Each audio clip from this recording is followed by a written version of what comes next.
Hi, this is Kerby Anderson. You know, each day we take on the tough issues and provide a biblical perspective to them. The topics we cover are wide-ranging: apologetics, theology, prophecy, creation and evolution, intelligent design, marriage, family, child-rearing, the millennial generation, friends and society, politics, economics, business, religious liberty, the Constitution, public policy, foreign policy, military policy, tensions in the Middle East, abortion, homosexuality, pornography, sexual ethics, media, technology, history, and America's godly heritage.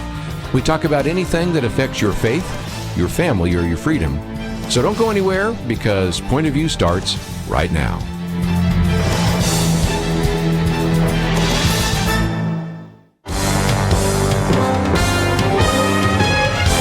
Across America, live. This is Point of View.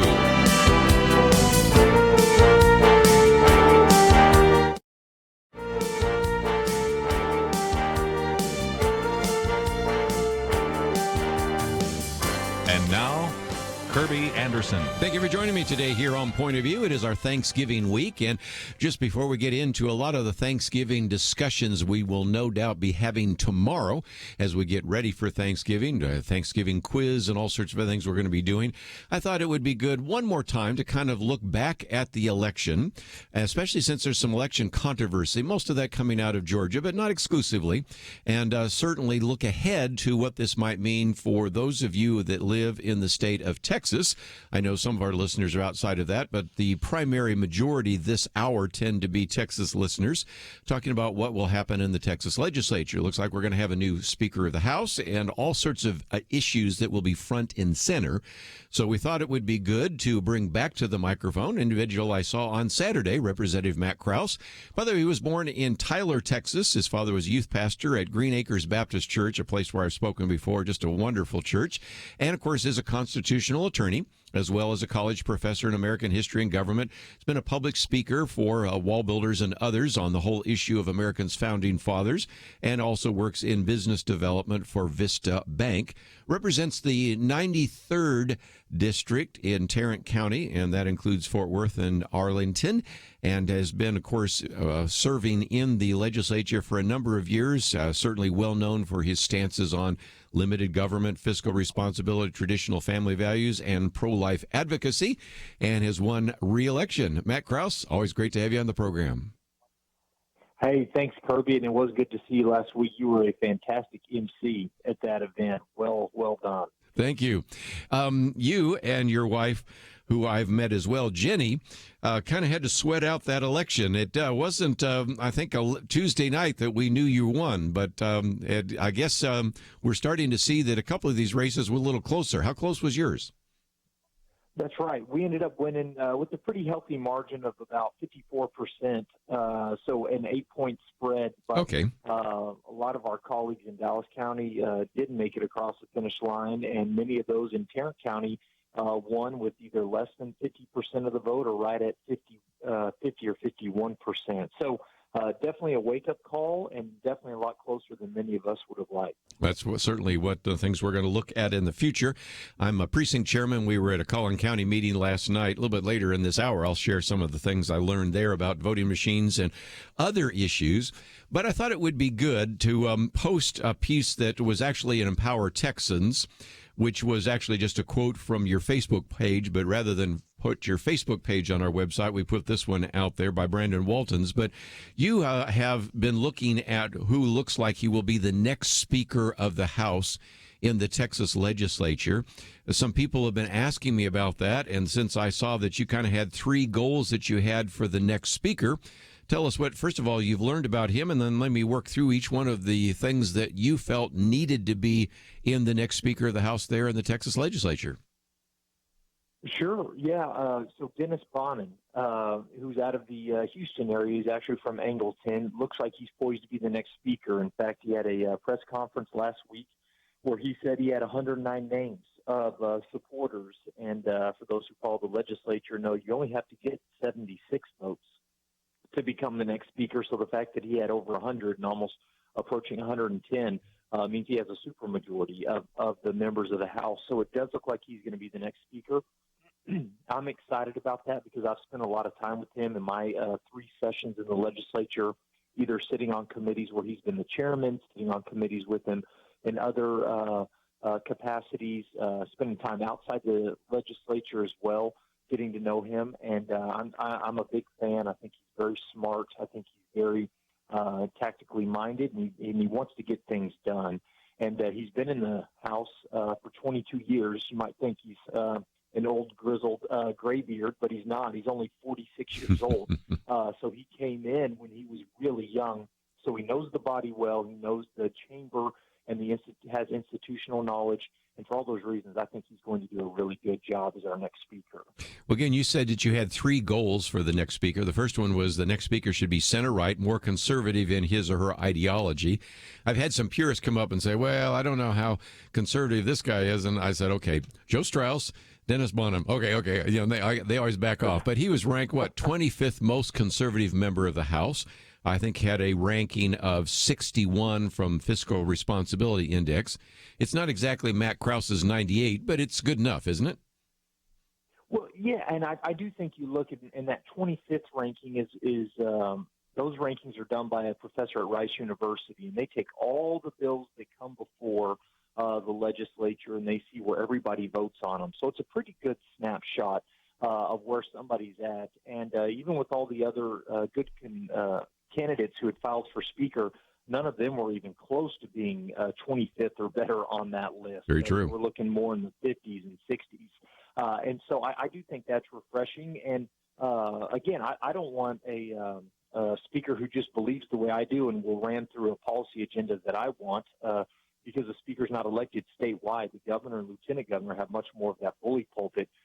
So it didn't even necessarily matter to me where you were on that ranking, as long as you were bringing a little bit more conservative bent to the issues and allow the rest of the House to operate freely. And I think that ranking and his past experience show that he hits those goals perfectly. Yeah, and that'll get us to the third goal in just a minute. But just before I take a break, let's talk about your second goal, which was news to me. Again, since I've been doing so much national focus, I haven't really paid as much attention to what's happening in Texas, although now because we have this Texas Hour, it's going to be something I'm going to go a lot more work and do a lot more study on. But you've pointed out that in the last 10 years, you've essentially had a lobbyist or political consultant run things inside the House. I got a feeling that's going to end. Yeah, and I hope it does. And that's one of my biggest goals. And I even put in that Facebook post, there's a gentleman named Gordon Johnson who has been kind of running a lot of not only the political side of what Speaker Strauss was doing, but also the political also the legislative side of things. And I've talked to Gordon once in my 6 years down there in Austin. I don't know the man, and so it's nothing negative necessarily about him personally. I just don't like the fact that when you say, is this a good bill or a bad bill, somebody says, well, you need to walk across the street and ask that person what he thinks to see if that's going to be acceptable or not. Wow. The legislation should take place within the members and be a member-driven thing, and it should fall or pass by its merit within the House. You shouldn't have a lobbyist or political consultant. Even I know our mutual friend Kevin Brannon, very conservative guy. I don't want him doing that either. So it's not an ideological thing. It's just a principle thing. And I'm almost assured, 100% positive, that Gordon Johnson will not have that position with the next administration. And I hope that presumptive Speaker Bonham wouldn't fill that with anybody else, because that's just not the role of anybody. To be the gatekeeper of the House should be members inside the House, not anybody outside. Well said. Let's take a break. When we come back, we'll continue for just a few more minutes with Representative Matt Krause.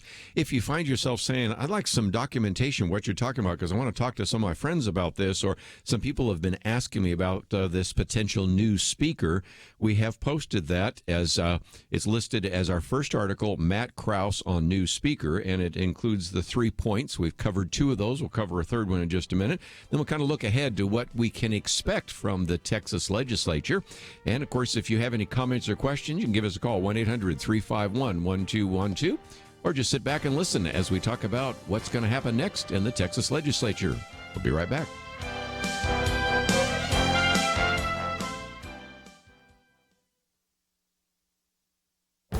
This is Viewpoints with Kerby Anderson. The term incitement is being thrown around in order to blame violent actions on something said by an elected official. For example, Judicial Watch filed an ethics complaint against Representative Maxine Waters for inciting violence and assault on the Trump cabinet. Lots of commentators have accused President Donald Trump of inciting violence with his harsh comments. In fact, 3 protesters who were roughed up at a Trump rally filed a federal suit 2 years ago against the president, accusing him of inciting violence. Of course, the Bible warns us to watch what we say. Proverbs 12:18 compared rash words to sword thrust. Proverbs 15:1 warns that a harsh word stirs up anger and thus recommends a soft answer because it turns away wrath. And the Apostle Paul encourages us to put away bitterness and wrath and anger and clamor and slander. Our political class would be wise to dial back all of their harsh rhetoric. But let's ask an important question. Is harsh speech related to violent action? In our legal system, we have what is called a reasonable person standard. Try these examples. If I hear the president say that CNN is the enemy of the people, does that mean that a reasonable person would then go out and blow up CNN headquarters? I don't see how this is an incitement to violence. You may even think it is crass and irresponsible, but it isn't calling for an action. However, if a member of Congress calls for people to get out and create a crowd and push back on anybody from that cabinet, that's more of a call to action. It may not be an attempt to incite violence, but it certainly qualifies as an encouragement for activists to harass cabinet members in public. Let's pray that those interactions don't lead to violence, but the call to action is certainly much closer to the line.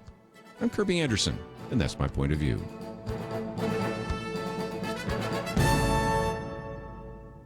Take Kerby and the Point of View team with you on the go with the Point of View app. Search for Point of View Radio at the Apple or Google Play stores.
You're listening to Point of View, your listener-supported source for truth. Privileged to have with us for a few more minutes Representative Matt Krause, again representing the 93rd District in the Tarrant County area.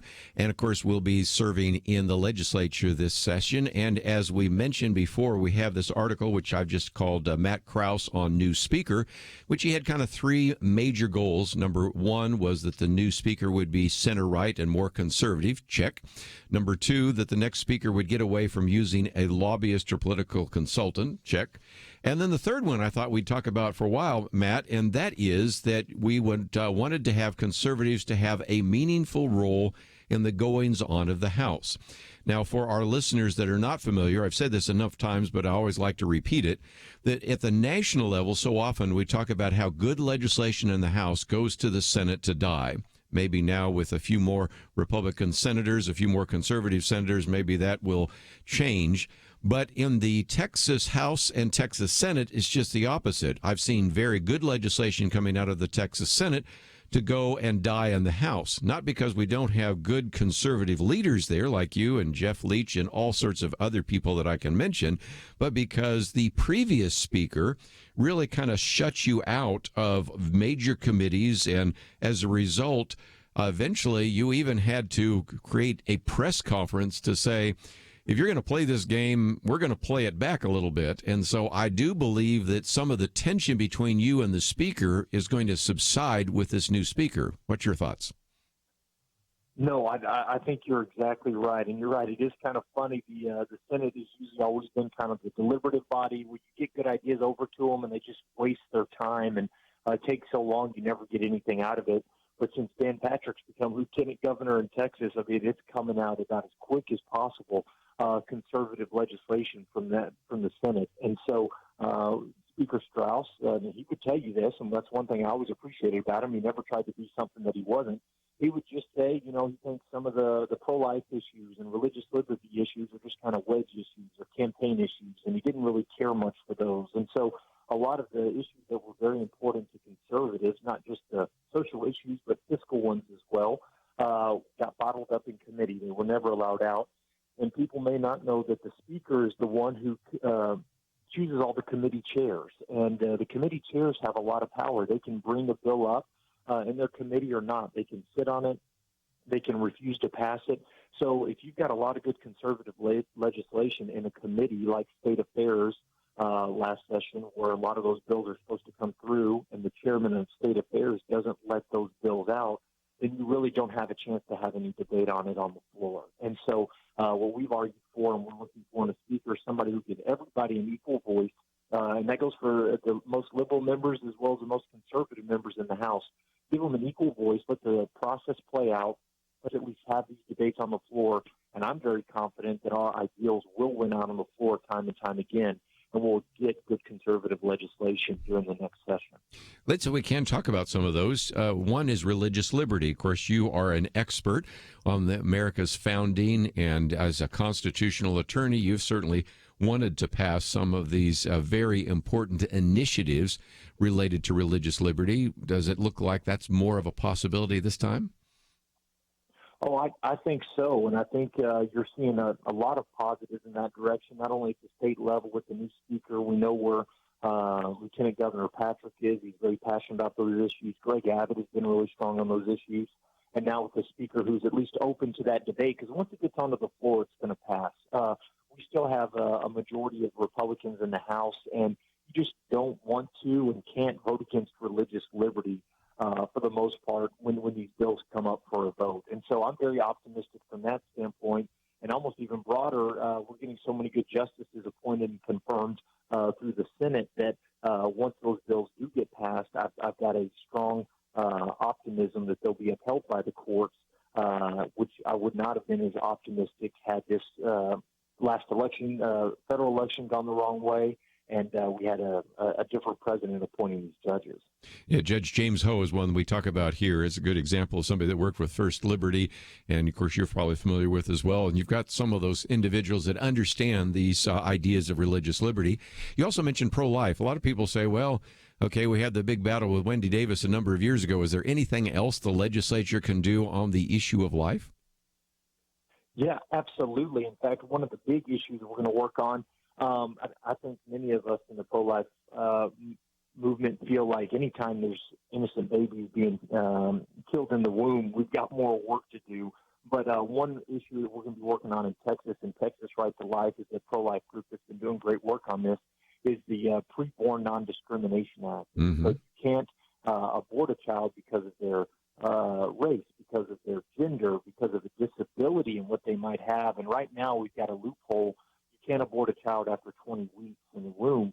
But if the doctors believe that there's going to be a fetal abnormality or something that's going to affect life, then you can go ahead and abort that child. We want to close up that loophole because how many times have we heard stories, oh, yeah, the doctor told us little Susie would never walk or little Johnny would never talk or be able to see, and yet they're out there on a soccer field playing against each other, you know? Yes. And so we want to get rid of that loophole to make sure all life is protected in the womb as much as possible, and at least at that 20-week mark. After that, there are no more abortions that are allowed. So that's one of the big initiatives we're working on, and I think it's a very laudable goal. Talked about some of these kind of social issues. Let's talk about an economic one or two just before we go, and that is property tax reform, funding of education, those kinds of things. Those are going to be kind of the key battles, and again, to have a fiscal conservative as Speaker of the House, that bodes well for the future for Texas taxpayers, don't you think? Yes, absolutely. And I think one of the key initiatives for us going into this session will be putting in spending constraints. And so what we want to say is, hey, the legislature, we have our spending gap, but you can always kind of go above that. We want to say you cannot spend more than population plus inflation growth every new session. So that way you don't get the runaway debt like you see in California, like you see in New Jersey and Illinois and those places. it would keep us in a fiscal spot. And as we do that, put those constraints on, we need to tackle property taxes because they're skyrocketing, going too high. There's some mechanisms that Governor Abbott has proposed to slow the rate of growth. There's some other ideas where we can actually reduce taxpayer property taxes that I think we need to look at. And when we do that, it's going to have to take place along with the discussion on school finance and how we pay for education, even getting rid of Robin Hood and some of those financing schemes that just aren't very equitable in a lot of ways to those more property affluent schools and what's happening with their finances. So we're going to have big conversations about these big issues, but I'm confident in the leadership in the Senate will get those done, and I'm confident with presumptive Speaker Dennis Bonnen that he's going to be able to navigate us through that as well to come up with some big solutions. Well, again, you have the majority. Of course, with the other night, we had a chance to hear Michelle Bachmann say that when you have the majority, the worst thing to do would be to squander it. I know that you have no plans to do that, and I think this is going to be an exciting session. Let me also mention for our listeners that, of course, we've posted this one article called Matt Krause on New Speaker. It's just an article, actually, was in Empower Texans, which actually summarized his Facebook page.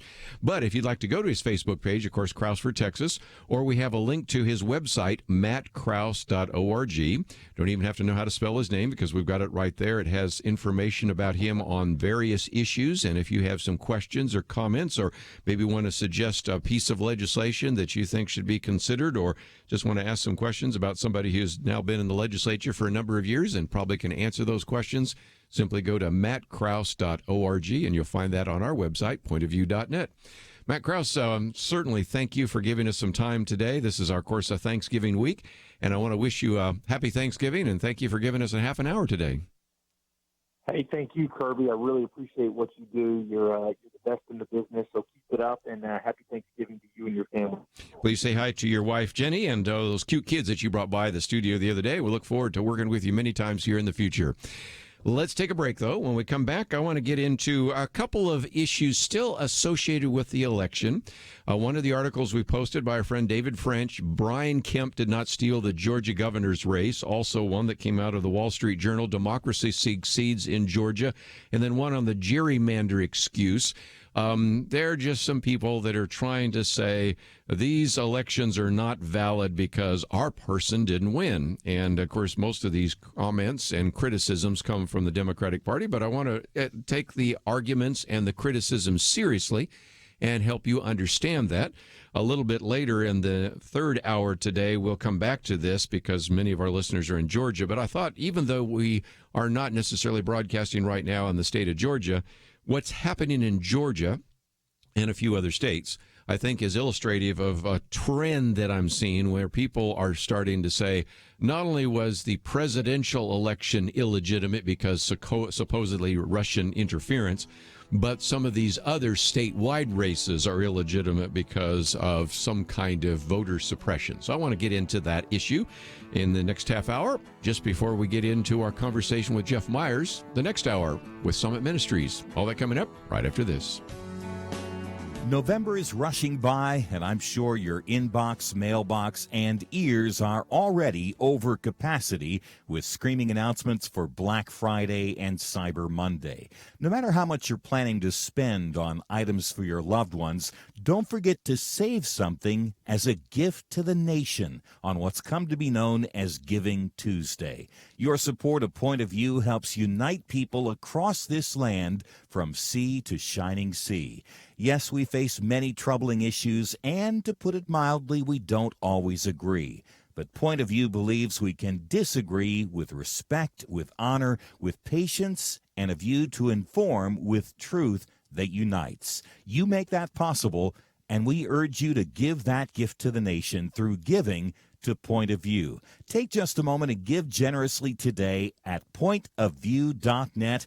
or call 800-347-5151. You can wait for Giving Tuesday, but even better, get a jump and give today with a gift that will truly keep on giving. Pointofview.net and 800-347-5151.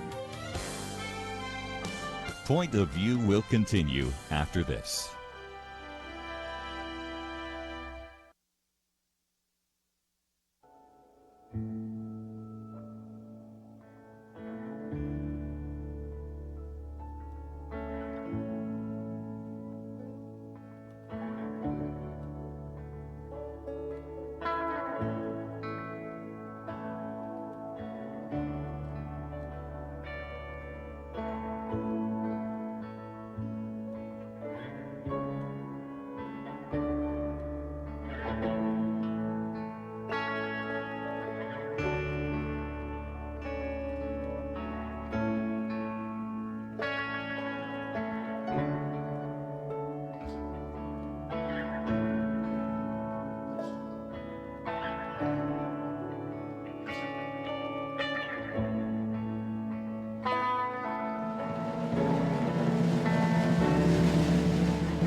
You are listening to Point of View.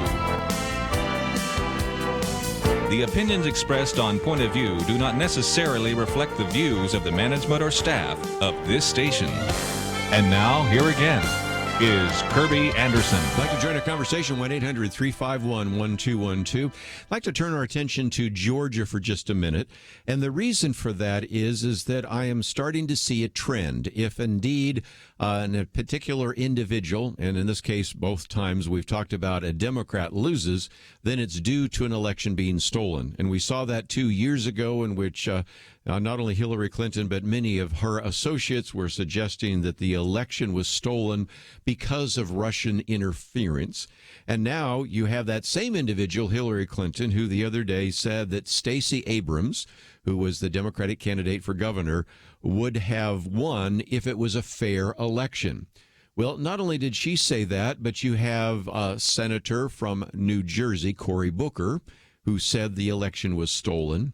You have a senator from Ohio, Sherrod Brown, who also said the election was stolen. And there is kind of a tendency now to say that if my candidate lost, there is the sour grapes of it being stolen. And what I appreciate about this piece that we've posted by David French is he asks the question, when is it acceptable to question the legitimacy of an American election outcome? And he says the proper answer is almost never, or more precisely, never do it without overwhelming evidence of fraud or misconduct that's substantial enough to alter the outcome of the election. Now, there have been some books written on this subject. I might just mention John Funn's book because we've done 2 or more interviews with him on that book. The reason I see 2 or more is because I know we did one interview when the book first came out. Then he did a revision. We did that. I think we've done others since then. And there he really has been able to document some of these examples of stolen elections. And those have happened in large part in very highly visible places. You have, of course, the situation in 1960 where additional votes were brought in to probably elect John F. Kennedy over Richard Nixon. Some people said, Nixon, why don't you challenge this? He says, well, I don't want people to have questions about the voter integrity.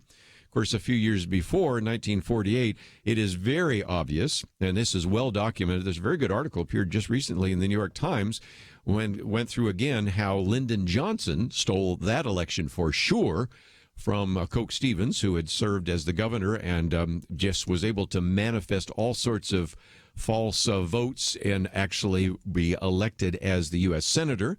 We can take a more recent one, and that would be Norm Coleman, who decided not to challenge any further the case in Minnesota. So, Al Franken. So you have some examples of that. But the point that David French is making is that when you just make that claim and you don't have any evidence for it, it's really not helpful, because what it does is it just plays into the paranoia of voters. It plays into some of these inflammatory conspiracy theories, and it just isn't very well done.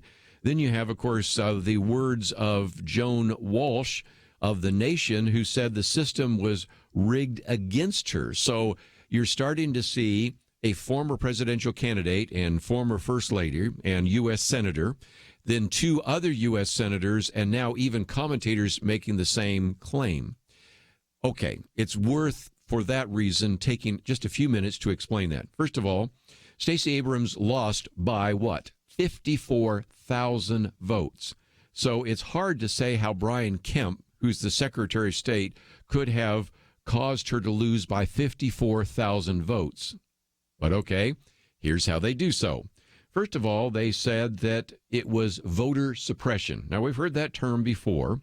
And first of all, I love what David French says. If Georgia's Brian Kemp as a vote suppressor, he's the least successful voter suppressor alive. Turnout in Georgia was immense. In the previous gubernatorial election, Republican Nathan Deal won by 1.3 million votes. In November, Abraham lost by 1.9 million votes. There were roughly 2.5 million total votes cast in 2014. In 2018, there were 3.9 million Georgians voting. And if I can jump from there for just a minute into a very good piece that also came out more recently in the Wall Street Journal, this particular one points out that if you look at Stacey Abrams, She received 90% more votes in Atlanta's Fulton County, which is 45% African American, than the Democratic candidate in 2014, and 62% more in neighboring DeKalb County, which is 55% black. No Democrat running for governor or U.S. Senate has ever come closer to victory in nearly 2 decades in that conservative state. So first of all, if this is voter suppression, it is the worst example of voter suppression ever because you had just a record turnout in the state of Georgia. Okay, that's the first thing. So then the argument was, well, it's not voter suppression in terms of turning people out. It's voter suppression, or it is keeping people from being able to cast a vote. And that's because, and again, I'll look at one of these very interesting Twitter posts, which said 1.5 million voters were purged by Brian Kemp. Now, to understand this, you have to recognize Brian Kemp's Secretary of State. And so the argument is well, because he was Secretary of State, he purged all sorts of people from the voter rolls so they couldn't vote in the first place. Okay, what's the truth on that? First of all, this was part of a law which is called Use It or Lose It. The law was passed, interesting enough, by the Democratic legislature and signed by a Democratic governor. So you can't say that he had anything to do with it as a Republican. Under it, it is a system that was just declared legal and constitutional by the Supreme Court, because the case in that case was out of the state of Ohio. And the state of Ohio, which I'm very familiar with because it went before the court, is that if you don't vote in 3 consecutive elections, and they send you notices saying, are you still there? And you never vote in 3 consecutive elections and never respond in a positive way or any way at all from the attempt to reach you, then you eventually can be removed from the voter rolls. That it was declared constitutional by the Supreme Court, and that's exactly what you have in the state of Georgia, in which they have a number of individuals that are supposed to, if they have not voted, then are mailed a notice and are given 30 days to respond. And if they don't respond and don't vote for 2 more general elections, then they're removed from the rolls. The reason for that is that, as we have pointed out on this program so many times before, and I'm sorry to be redundant if you've heard me say this, but some people tune in and tune out at different times, there are more than 200 counties in the United States where we have more people on the voter rolls than we have people of eligible age to vote in those counties. So what happens, as we well know, somebody moves into a county, they vote once, they move on to another county or another state, they're on the rolls, and they stay on the rolls forever. And so the attempt to try to clean these up is to say, if you don't vote 3 elections, and in many cases that would be a presidential election, then a midterm election, another presidential election, or in the other case, it would be a midterm election, a presidential election, this midterm election, then, and we've also continually tried to contact you and say, we haven't heard from you, please give us some indication that you exist. You can do that by just saying, I'm still at this address, and send it in, postage paid. You go on the internet and say, I'm still here. You can call or do something. Then eventually those are removed from the voter rolls. And so as a result, that is, again, something which is not only what is done in other states, but has been deemed by the Supreme Court as constitutional. But then again, the other question that people were asking is, what about some of these pending registrations? There was an argument about the fact that some of these individuals came, but they didn't have the voter ID card. They did not have the right signature or something like that. Those are then actually individuals that are supposed to show up at a polling place with a valid ID so they can have a match. But if they don't, they are simply given a provisional ballot, and that provisional ballot can then be investigated later. And if that provisional ballot would make a difference, and by the way, there are not 54,000 of those provisional ballots, then, of course, they can go from there. Of course, the last argument was made is that there were these very long lines. And if you've seen some of the YouTube videos, and I've watched them as well, there were some long lines. Well, again, that has nothing to do with the Secretary of State, Brian Kemp, because it has to do with the local officials. And if the local officials did not put up enough voting machines, we know who to blame for that, because there was actually, interestingly enough, a lawsuit by Democratic activists who were arguing that maybe some of these electronic machines were vulnerable to tampering or hacking, so they stayed in storage. Or in other cases, they just didn't, in one case, bring the power cords for the voting machine. Well, you can't blame that on the Secretary of State, Brian Kemp. You can blame it on some of those local officials. And as I pointed out just the other day, one of those officials in Florida finally stepped down after finding out that she made $175,000 a year for the incompetence that actually was part of Broward County.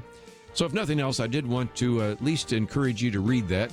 We're going to hear a lot about stealing elections, but I don't think those were stolen. I think they did the right thing, and we need to know about that. We'll be back with more right after this.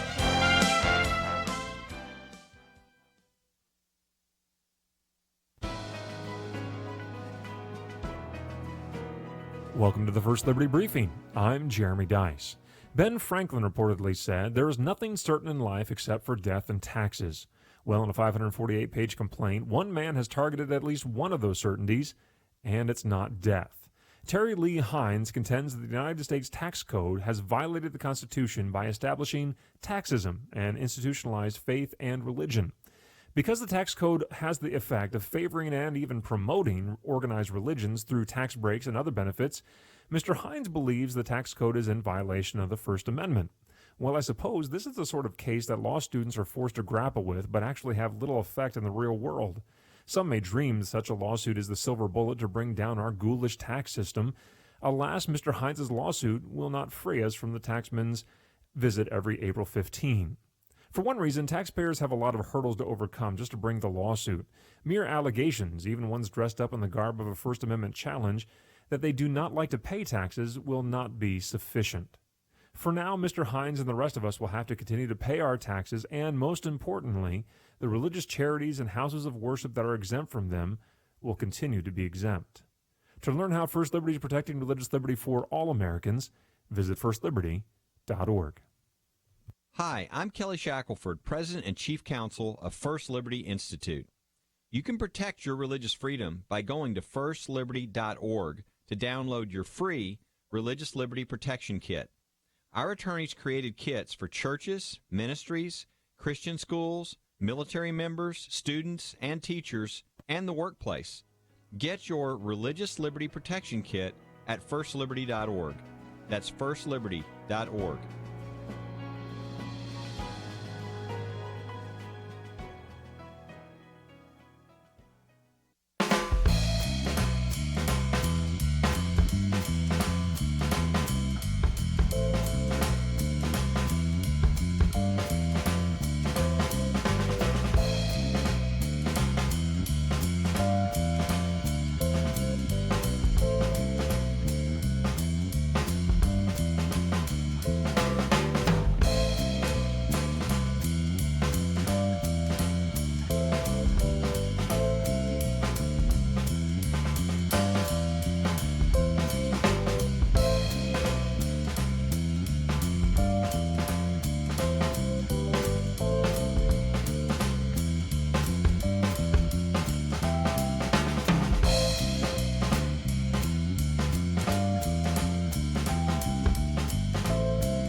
Now, back to Point of View, your listener-supported source for truth. Back for a few more minutes, let me just mention in the next hour we're going to have Jeff Myers with us of Summit Ministries.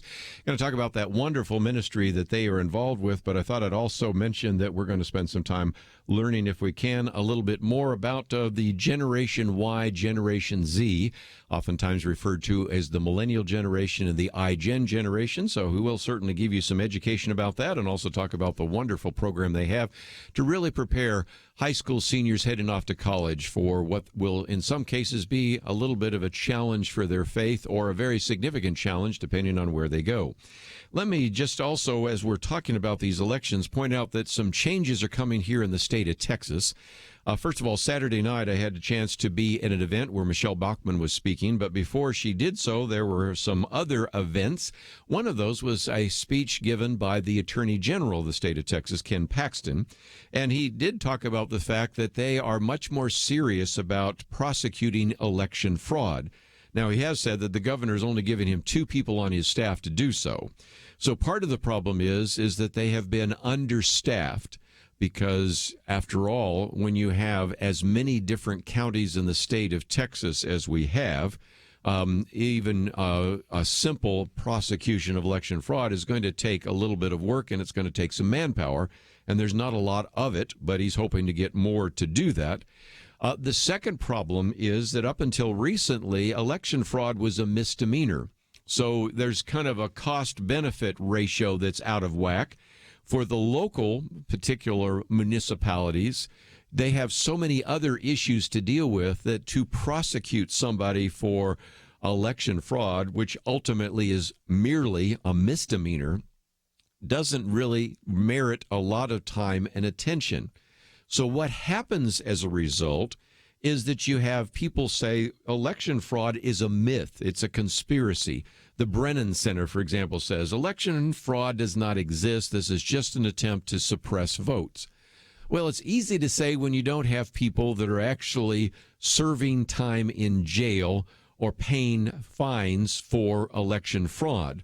If you have paid any attention to this program over the last 3 months, you know that on a number of occasions I have announced of an individual being prosecuted for election fraud, and that in large part is due to the fact that the Attorney General, Ken Paxton, has stepped up the enforcement, because you can't really, in some respects, expect people to be content with requiring a photo ID at the election headquarters or the polling place, or can't expect people to have signatures match on an absentee ballot if you're convinced that there's no election fraud in the first place.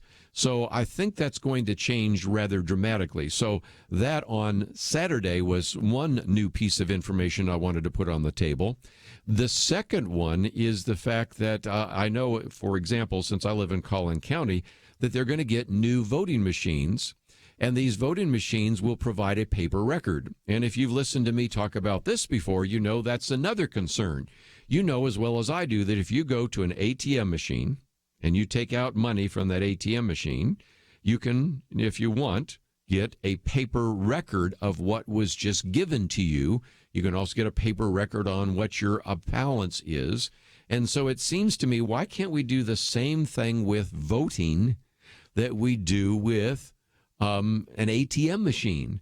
Why can't we assume that voting machines are going to work? So when I push the letter G, I expect G to pop up on my screen so that when I push the button for Ted Cruz or Beto O'Rourke, that name's going to be marked on the screen.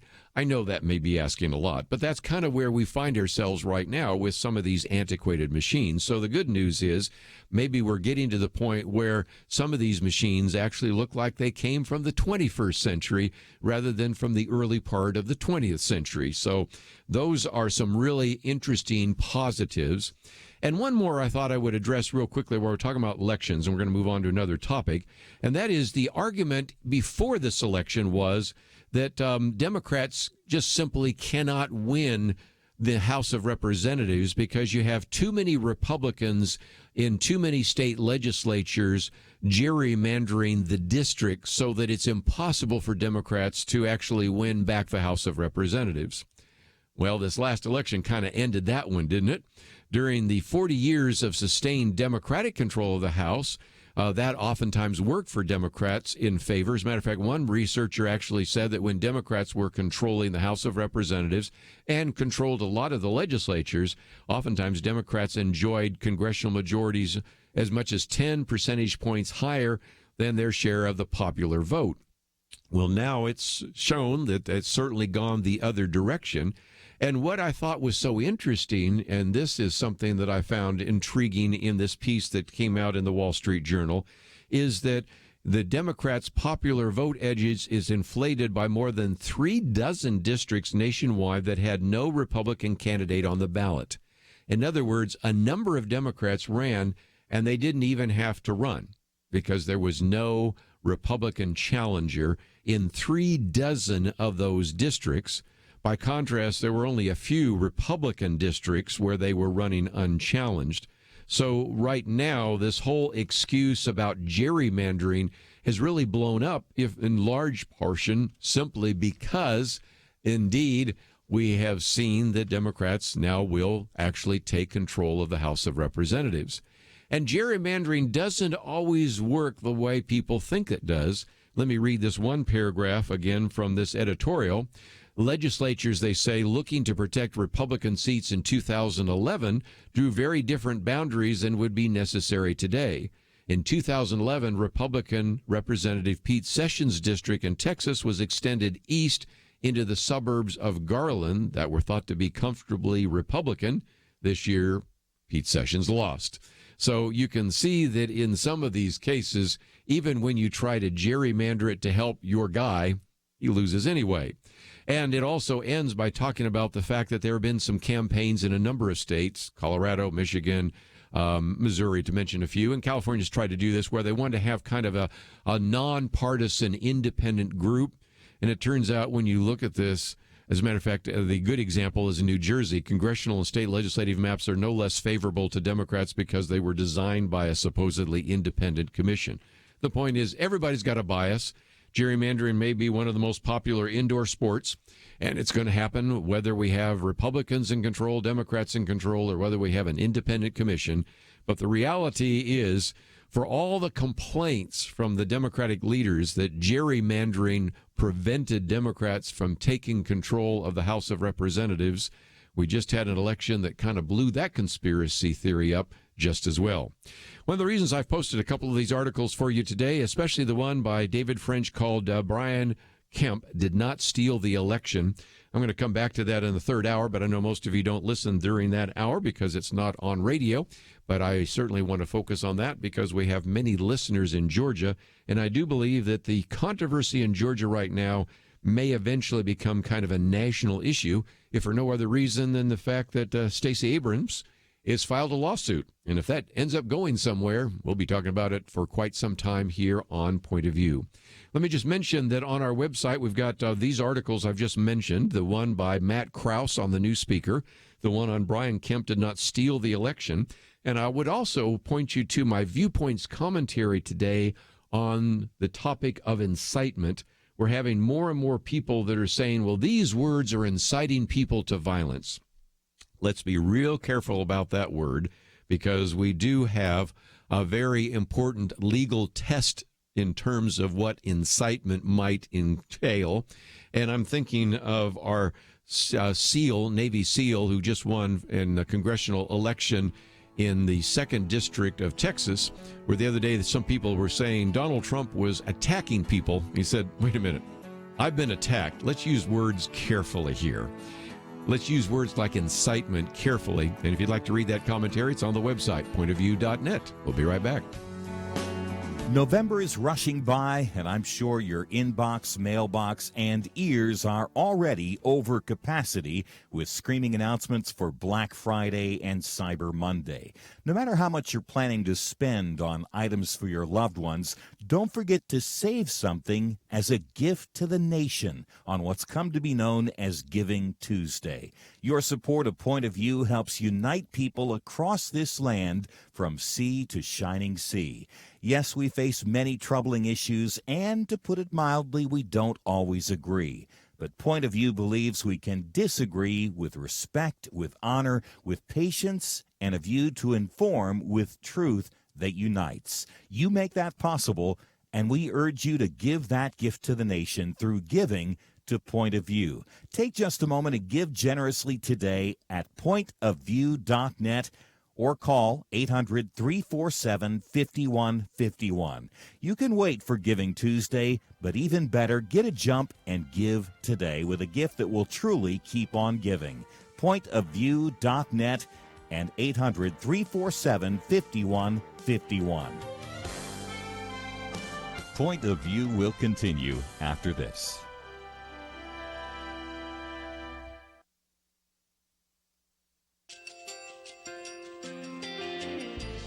I just want to thank you so much for all the wonderful programming you have. You're just absolutely fantastic. I recently started listening to Point of View, and I really found it interesting because of the different subjects you cover. Thank you for that. I really appreciate everything that you do in keeping us informed. Thank you, Kerby, for everything that you have been doing. I appreciate all the work that you're doing, advocating for the Word of God. Thank you so much. Point of View, I think, is absolutely necessary because it's a Christian perspective, a biblical worldview perspective, and receive very current, up-to-date information about what is really going on, week to week in our culture, which is changing so rapidly, and yet it's morally sliding backwards. Yeah, I'm just, first of all, I thank you guys. Y'all's program is wonderful, and enjoy it every day. I learn so much every time I listen to it. Point of View Radio Talk Show.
Hi, this is Kerby Anderson. You know, each day we take on the tough issues and provide a biblical perspective to them. The topics we cover are wide-ranging: apologetics, theology, prophecy, creation and evolution, intelligent design, marriage, family, child-rearing, the millennial generation, trends in society, politics, economics, business, religious liberty, the Constitution, public policy, foreign policy, military policy, tensions in the Middle East, abortion, homosexuality, pornography, sexual ethics, media, technology, history, and America's godly heritage. We talk about anything that affects your faith, your family, or your freedom. So don't go anywhere, because Point of View starts right now.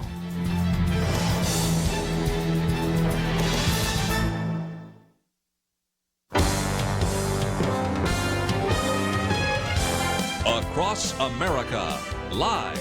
This is Point of View.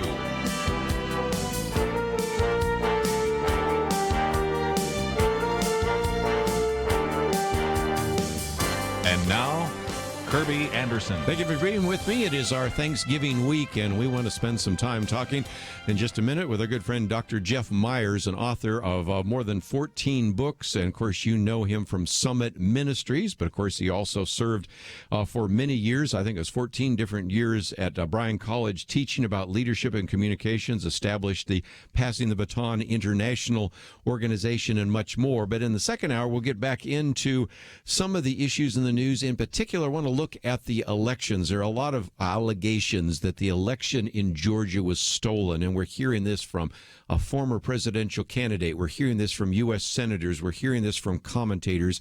And I think it is illustrative of some other complaints around the country. So we will, one more time, kind of look back to the election a couple of weeks ago. And just before we get into, of course, the Thanksgiving celebrations that we're going to have tomorrow, when we talk about Thanksgiving and our Thanksgiving quiz and things like that, really want to get back in the news. But this hour, I really wanted to focus some time and attention on, first of all, the great work that is being done at Summit Ministries, but also to look at the students that they have been ministering to.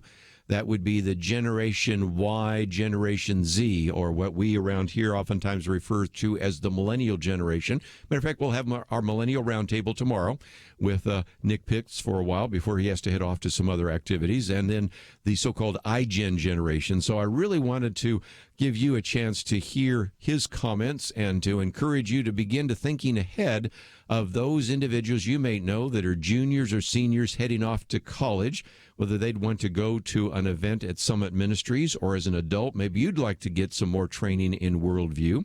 And, of course, he is the author of certainly a very best-known book called Understanding the Times, and also the Understanding the Culture textbooks, but also some of the others that he's done over the years in terms of leadership, the Secret Series, Secrets of Great Communicators, Secrets of World Changers, Secrets of Everyday Leaders, and much more. He's an individual with a doctorate in philosophy from the University of Denver, also a trustee at Colorado Christian University, and a variety of other venues, including having had a chance to do training in a number of Fortune 100 companies. So, Dr. Jeff Myers, always delightful to have you on the program. Kerby, I'm glad to be here. I love your show, and wish you lived in Colorado so we could hang out more. Well, and it has been fun the few times you've been in Dallas. We've had you in studio. We need to get you back because we're in a new studio, new location. I think you'll really enjoy that as well. But I would imagine, since we talk about Summit Ministries all the time, we've talked about it with you, we've talked about it with John Stone Street and so many other people. But just again, for people that are not familiar, over the years, first Dave Noble and now you have really developed this into a program to really prepare the next generation for what they are going to encounter as they show up on a college campus. But tell us a little bit more about Summit Ministries. Well, Kerby, I think what your listeners would enjoy knowing is that Summit is, for young adults, in a 12-day concentrated format, what the Point of View broadcast is in radio. So all of the topics that are relevant to what it means to have a Christian worldview, to love Jesus with all of your heart, but also with all of your mind, and to be well prepared to be one who stands for truth rather than falls by the wayside off at the university and into their 20s. So we want young adults to have a strong launch. If you want somebody in orbit, you got to have enough rocket fuel in the engine to get them there, and Summit is that rocket fuel for thousands of young people every year. And of course, you teach at it, and it's veritable a who's who of individuals that we've had on this program that are coming as guest speakers. And even back in the days when Dave Noble would do the teaching, he'd also bring in others. And so they are exposed to some of the best and brightest Christian communicators in the country, aren't they? I believe they are. I think it's funny how somebody asked me the other day about that, and I said, look, it's pretty humbling to be constantly surrounded by some of the smartest people you've ever met, best-selling authors, people with doctorates and this and that, but they love Jesus, and they are not ashamed to proclaim their faith, even as they talk knowledgeably about everything from science to the military to the Constitution to pro-life to economic freedom. And you've also seen many of your graduates now not only have graduated from college, but are in positions of significant authority. So it isn't just preparing them for being able to survive 4 years at the secular university, but also preparing them for positions of leadership, which, of course, is one of your very significant strengths, to actually lead in the academy, to lead in media, in business and politics. And you've seen some graduates make some very significant inroads into our culture, haven't you? In really every area. I mean, we have people who are in military leadership, people who are in the White House working, people in Congress, but also people in communities, doctors and nurses and educators and people who are running businesses and employing other people. To me, it's not your address that's really important. It's whether or not in what God's given you to do, you really know how to be faithful and encouraged by it. You know, a lot of people they're pretty successful in life, but they don't feel that they have a strong sense of purpose. And I think it ties together when you understand the Christian worldview, understand what Jesus is up to in this world, that his kingdom is being realized here on earth as it is in heaven, and that everything we do, whether it's washing dishes or writing white papers in a think tank someplace, it's all to his glory. Well, again, just before we get into kind of the generations, and by the way, we've posted an article here called Generation Z Base Camp is from one of the materials you've done, but I'd really like to talk about some of the target market. Give everybody a sense of what that's like. You said it's 12 days. Basically, it's a part of 2 weeks. They go to, in some cases, Colorado, but they can also go to Dayton, Tennessee, and a variety of other places. So talk about, for just a minute, if somebody says, I have a child or I have a grandchild that I think would really benefit from going to Summit Ministries, talk about what those students encounter when they arrive. Well, let me back up even before that. The very first thing is to go to our website, summit.org. You can look at a video there and sign up, but it's like a $99 deposit. You want to reserve that seat. Even if the plans are not firm yet for the summer, you want to reserve that seat because they do fill up. And then once that's reserved, you pick a location. So your kids would fly into Colorado Springs or Memphis, Tennessee, or Philadelphia, Pennsylvania. They'd be met by our representatives, brought to one of our facilities there, where they would have mentoring and small groups from our trained leaders, as well as lectures and open forums and discussions, Q&A times with people like Frank Turek, who's the author of I Don't Have Enough Faith to Be an Atheist, and Sean McDowell, who a lot of people know because he's the son of the evangelist Josh McDowell, but he is a scholar and a Christian apologist in his own right. Two other people who speak on economics, the Constitution, and other topics. So it's a place to get your questions answered. And we have lectures several hours a day, and then we have lots of fun, do activities, whitewater rafting, hiking, things that are available in the area of each one of those programs. Sure. And Kerby, I'm a graduate of this program myself. I mean, it's been going on for a long time, long before I came to be the president of it. and I can tell you that it is transformative to have those friendships, if nothing else, later. We'll take a break. We'll continue our conversation. By the way, the video is about 3.5 minutes long, so you can go to summit.org. We have a link on our website. We'll talk more with Jeff Myers right after this.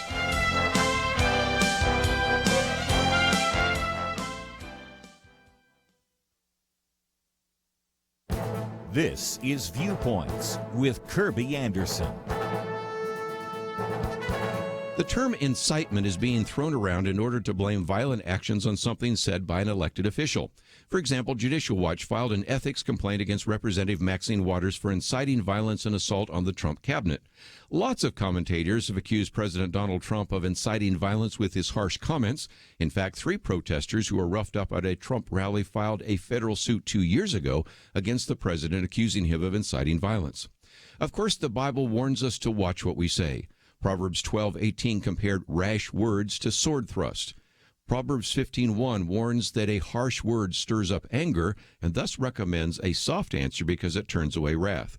And the Apostle Paul encourages us to put away bitterness and wrath and anger and clamor and slander. Our political class would be wise to dial back all of their harsh rhetoric. But let's ask an important question. Is harsh speech related to violent action? In our legal system, we have what is called a reasonable person standard. Try these examples. If I hear the president say that CNN is the enemy of the people, does that mean that a reasonable person would then go out and blow up CNN headquarters? I don't see how this is an incitement to violence. You may even think it is crass and irresponsible, but it isn't calling for an action. However, if a member of Congress calls for people to get out and create a crowd and push back on anybody from that cabinet, that's more of a call to action. It may not be an attempt to incite violence, but it certainly qualifies as an encouragement for activists to harass cabinet members in public. Let's pray that those interactions don't lead to violence, but the call to action is certainly much closer to the line. I'm Kerby Anderson, and that's my point of view.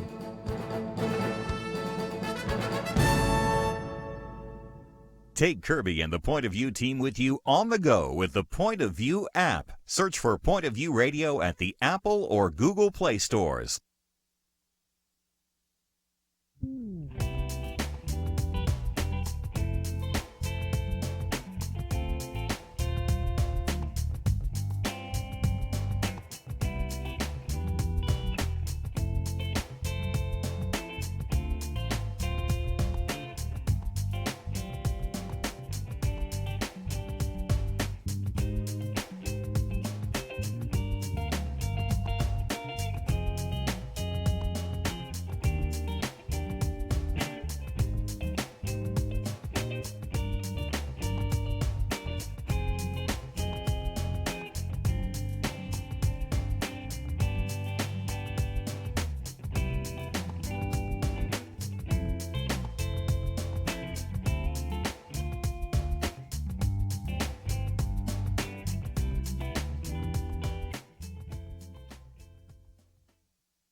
You're listening to Point of View, your listener-supported source for truth. Dr. Jeff Myers with us, president of Summit Ministries. And again, if you would like to know more, we have a link to Summit Ministries on our website. Let me just mention again that video, which we were just talking about, a little more than 3.5 minutes. It's one that I would encourage you to watch.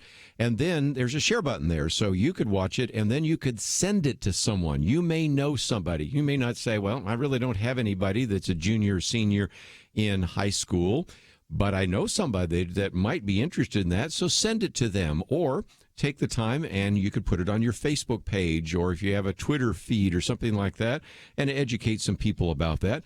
But Jeff Myers, let me come back. We were coming to a break, so we didn't get a chance to hear your whole comment there, but let's come back to the fact that you yourself are a graduate of Summit Ministries. So I think it is so fitting that today you actually head up that organization. But as a young person, I know you benefited from some of the things you had a chance to hear years ago. I think if you had told my parents when I was in high school that I would someday head up Summit Ministries, they would have had a good laugh at that. They would probably just say, no, he needs to save up money for bail. But they sent me to the program because I had decided that when I graduated from high school, I would graduate from church at the same time. I couldn't get answers to my big questions. And now that seems silly because with the internet, there's so many answers out there. Whatever questions you have, you can find some information on it. But at the time, I only knew to ask the people who are around me, and they didn't know. So my parents arranged for me to go to Summit for 2 weeks. I walked in the door. I met the founder, David Noble, who you mentioned earlier. And I said to him, this is me at age 17, I hope you have a lot of answers because I have a lot of questions. I think back on that now. I was so embarrassed later when I realized who this guy was, what a brilliant philosopher he was. Man, he's But reading at the more books than time- anybody I know. Of course, I have a job that requires me to read a lot of books, but the only person that reads more than me, it was certainly him. I mean, he was voracious, and then he would summarize each one of those in those newsletters. So I've always been so impressed by his ability to read books, consume them, and begin to teach on those. Just a very gifted individual. I've never known. That's exactly right. I've never known somebody who's so widely read. I did travel with him on occasion, and I can tell you that he literally, and this is not hyperbole, would read a book a day. Yes, not sometimes. little books. Yeah. These were big, intense books. Mm-hmm. And then I would just think, I didn't really read it. I'd look through it. Things were underlined. He made his own little index in the front, and he could remember which page and piece of information was on, where the book is in his office. I mean, he remembered all of that. So, yeah, I loved it because his answer to me was, look, we're not afraid of any questions here at Summit. That encouraged me. As being as smart of a guy as he is, he didn't say to me, hey, look, we have all the answers. He said, we're not afraid of the questions. There's a big difference between those two things. Mm-hmm. And it encouraged me to know that it's okay to ask these big questions from God's perspective because he's the one who has all of the answers. Very good. Well, again, that gives everybody an understanding a little bit about Summit Ministries. And again, you can go to the Summit Student Conferences. The video is a couple of minutes long. And again, I would encourage you to watch it and pass it on to others. But one of the other things you're doing is these base camps. And one of those, of course, was on Generation Z. But could we back up just a little bit and talk about Generation Y, or the millennials? We do a millennial roundtable, Jeff, every Wednesday, and Dr. Nick Pitts will be here tomorrow, and we do that, and oftentimes have other millennials around the table. Sometimes they let me join in as well as the old guy to give some perspective. But when we talk about this emerging generation, whether we look at millennials or the younger Generation Z, or sometimes called the iGen generation, they are different. And so talk about what you have had to think through in terms of the way you communicate this, and help us as teachers, parents, Bible study leaders, even pastors understand this generation. I know that's a big question, but give us some, maybe, if you will, some differences between, say, the emerging generation and previous generations. Sure. Well, I know my answer is only going to be 90 seconds long, so let me spend the first 30 seconds just saying that you mentioned Base Camp. It is a program we have for youth leaders. It's free. We have them several times a year. The most recent Base Camp was on Gen Z, and all of that information is available, summit.org, right. free. You can find out, you can get that information, look at, the conference is already done, but it's all on video, so you can watch what happened there. Mm-hmm. Okay, so the differences between Gen Z, the millennial generation, and Gen Z and older generations, very big difference in worldview, very big. Yes. The rising generation is the least churched generation, Kerby, in American history. Okay? In American history. Wow. They have they have no clear sense that the Christian faith is true in any way other than, well, everybody believes that what they believe is true, right? That you're always just speaking your truth. So why would you defend a position if it's just your truth and everybody else has their own truth? That's their basic perspective on things. And then that was reflected in a lot of different ways. We found that in our studies, about 75% of millennials are strongly oriented towards communism or socialism or Marxism, that about 50% of them are more likely to express an Islamic view, that you can use government to force people to believe things, as opposed to a Christian worldview where people have free will. They are more likely to express a belief in secularism, that whether God exists or not is a personal choice and it's irrelevant to anything that's important. They're more likely to be postmodern, to say that whatever you believe is what's true for you. And they're more likely to be what we call new spiritualist, to say that everything that exists is one thing and that the physical world is really immaterial. I know that sounds contradictory, but that the material world doesn't really exist or is not really important.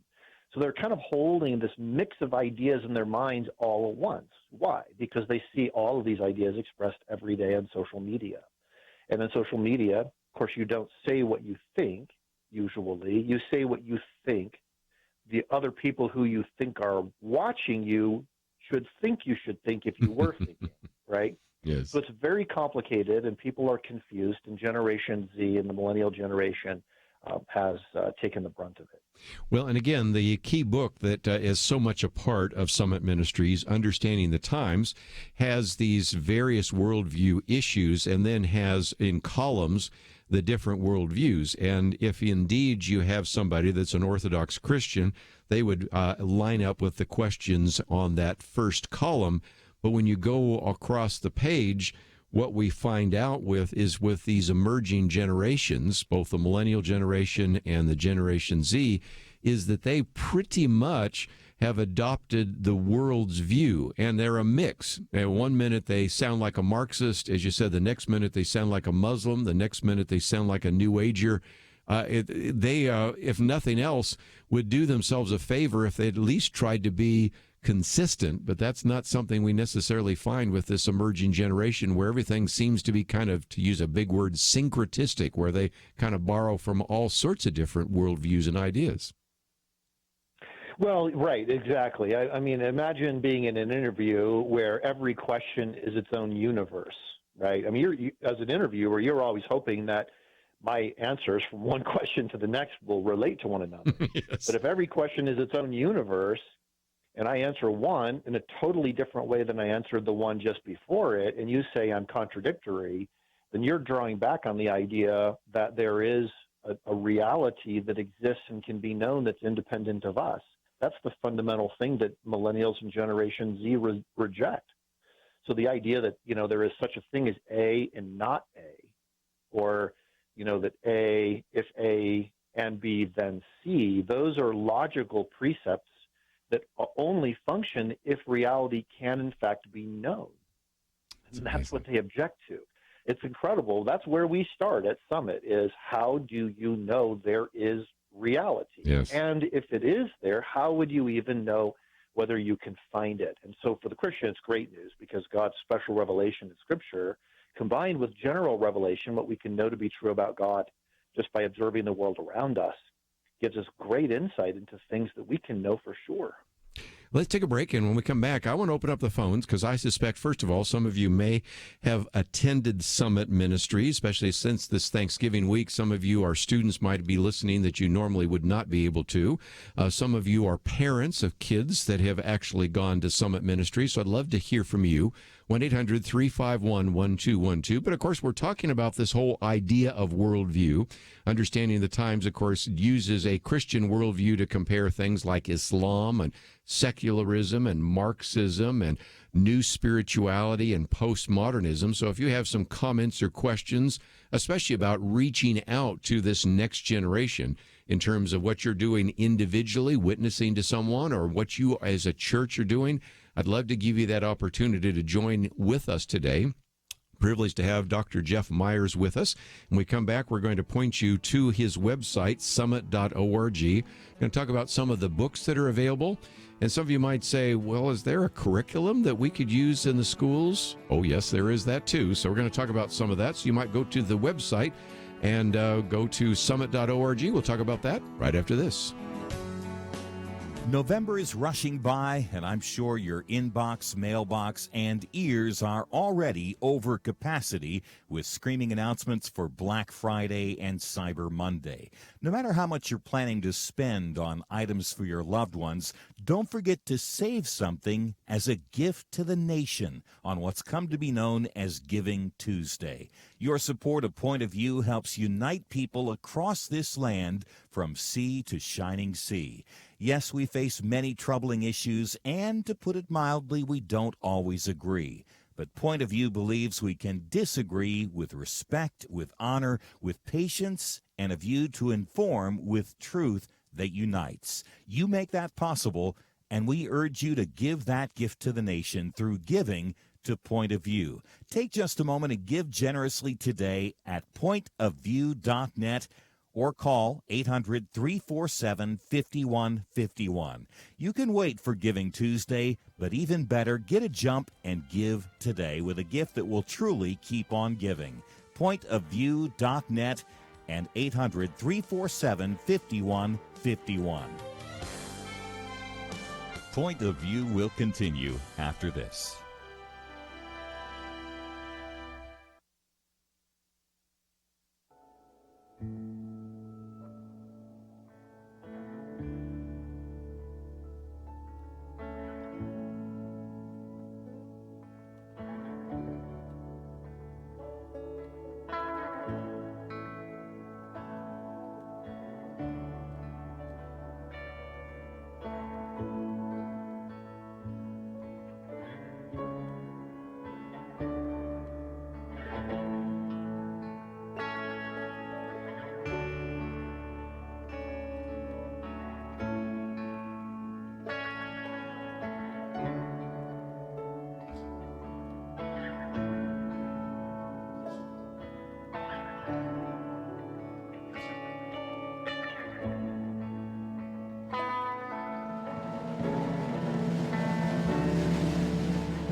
You are listening to Point of View.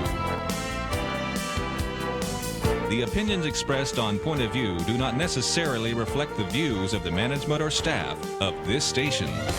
And now, here again is Kerby Anderson. Continue your conversation today with Dr. Jeff Myers. If you'd like to join us, 1-800-351-1212, or just sit back and listen. And I thought we would, Jeff, work our way through your website, summit.org.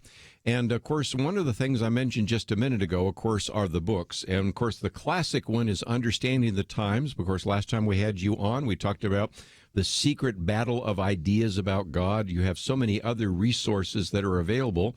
So, first of all, they can click on that button that says Books and Media, And there's just a lot of resources available to anybody that wants to learn a little bit more, even if they can't make their way to Colorado or to Tennessee or Philadelphia, right? There's a lot. Yeah, there's a lot there. There are books that can be purchased in the library. It's sometimes hard to figure out which books you should get on different topics. So we've gone through and selected the ones that we think are, if you just had to get one on that topic, get this one or get that one. So we've done that selection. But there's also a lot of stuff there, a lot of articles, white papers, links, a lot of videos from our speakers, a lot of information. We understand not everybody's going to be able to make it to one of those programs, although we hope that they will, because something profound happens when you're working on something for 12 days and you're making friends and you're having a chance to personally meet the people who are the thought leaders in the field and so forth. Let's, if we can, talk about under the tab on curriculum, because you have a worldview checkup for students and kind of a worldview test. High school Bible curriculum, middle school Bible curriculum, elementary school Bible curriculum. Sometimes when people are saying, do you have anything for the elementary school? I said, well, go to summit.org. You also have professional development curriculum. Talk about all the resources there, because some people are maybe familiar with the 2-week or 12-day program, but they don't realize how much other material they could have and implement it in their homeschool, their Christian school, or even in their Sunday school classes. Well, homeschool and Christian school are a big part of what we do. Just to give you a sense of the numbers, we'll have about 2,000 students join us for a 2-week session this summer in our various locations. But we'll have about 40,000 young people who will go through one of those courses every single day in their Christian school or in their homeschooling co-op. And it starts at the elementary age. A lot of times, unfortunately, in our culture today, people's worldview is pretty well set by the time they get to high school. So if you could start earlier, that would be great. Well, our program starts at kindergarten, giving biblical worldview plus Bible knowledge plus character building, sort of a 3-strand cord that comes together to form a very strong bond in the lives of children, so that they start out with the assumption that a biblical worldview is true and then can evaluate everything else in the world from that viewpoint. And then the professional development material, you mentioned the Understanding the Times course. There are 3 courses there: Understanding the Times, which is the comparison between worldviews; Understanding the Faith which is why do we even have a Christian worldview? Is there even such a thing, really? Why would we believe that the Bible's true? Why would we believe what the Bible says about God? Isn't it intolerant to say that you know the truth? Is God really the kind of being who would send people to hell? All of those sorts of big questions that people have. And then understand the culture is, okay, so if all of this is true, so what? What does this have to do with poverty care, creation care, justice, the use of force, technology, amusement, all of the big issues of our day? So again, I might also mention for the curriculum, you have, in some respects, a Christian school version and a homeschool version. So this is a way where, starting in elementary school, going through middle school, all the way to high school, that you can have age-appropriate resources that will really help young people develop a Christian worldview. And I think it's always been, Jeff, important for us to be thinking worldviewishly and using a worldview grid to evaluate the world. But it's even more true in the 21st century, because this emerging generation, sometimes Gene Twinch calls them the iGen generation, because those after 1995, born after 1995, have always been in a digital world. There's, you and I, and especially I, am old enough to remember a time when we did not have the internet, when we did not have computers, when we did not have all this digital. Now they're exposed to so many other false worldviews through not only their iPhones and their smartphones and their tablets, but also through the various movies and television programs and those kinds of things.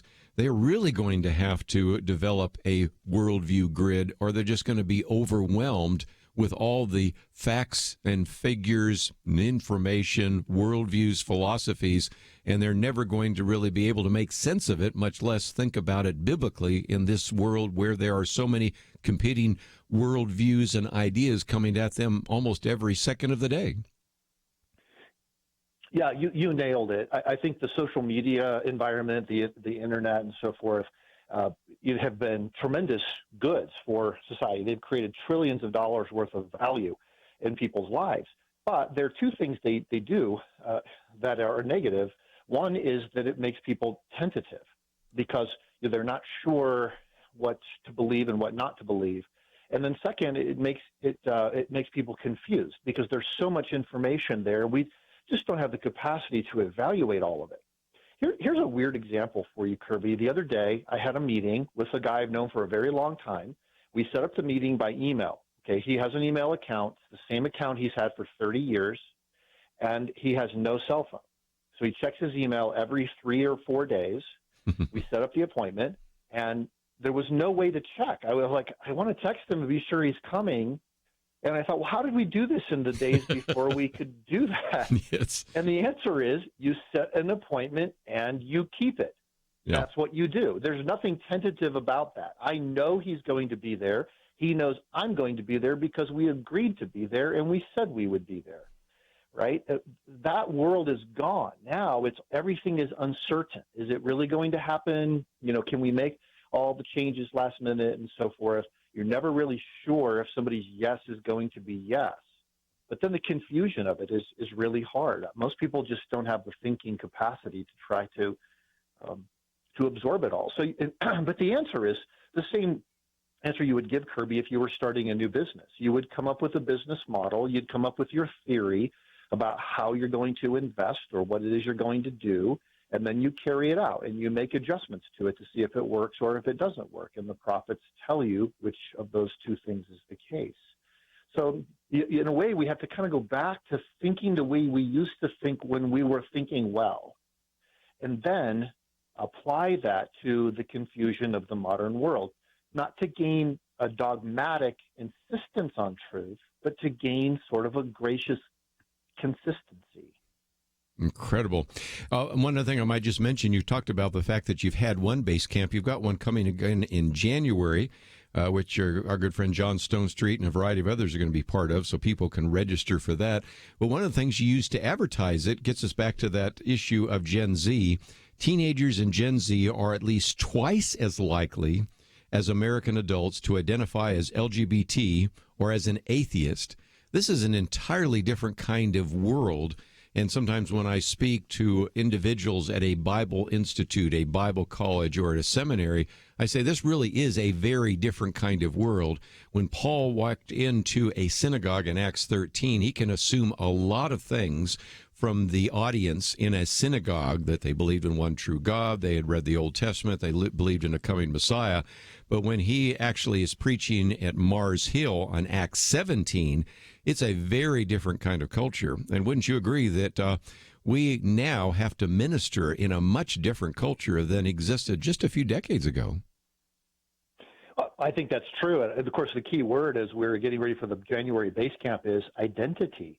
How do you identify? What is your identity?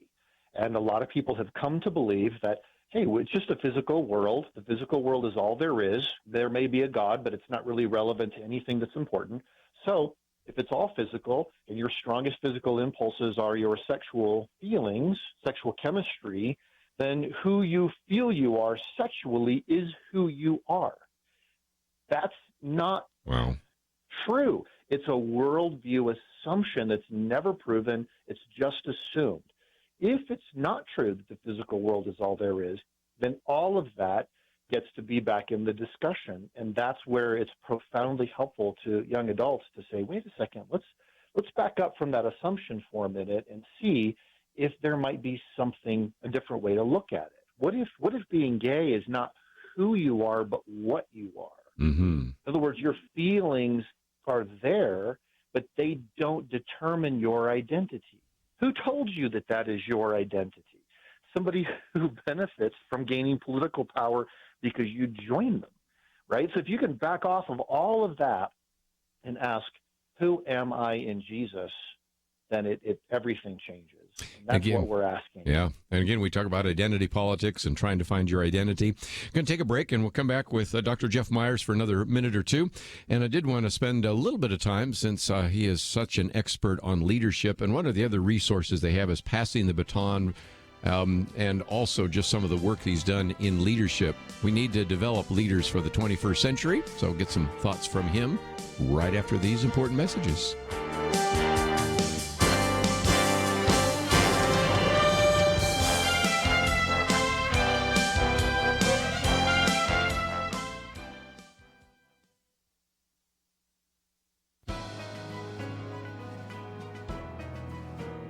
Welcome to the First Liberty Briefing. I'm Jeremy Dice.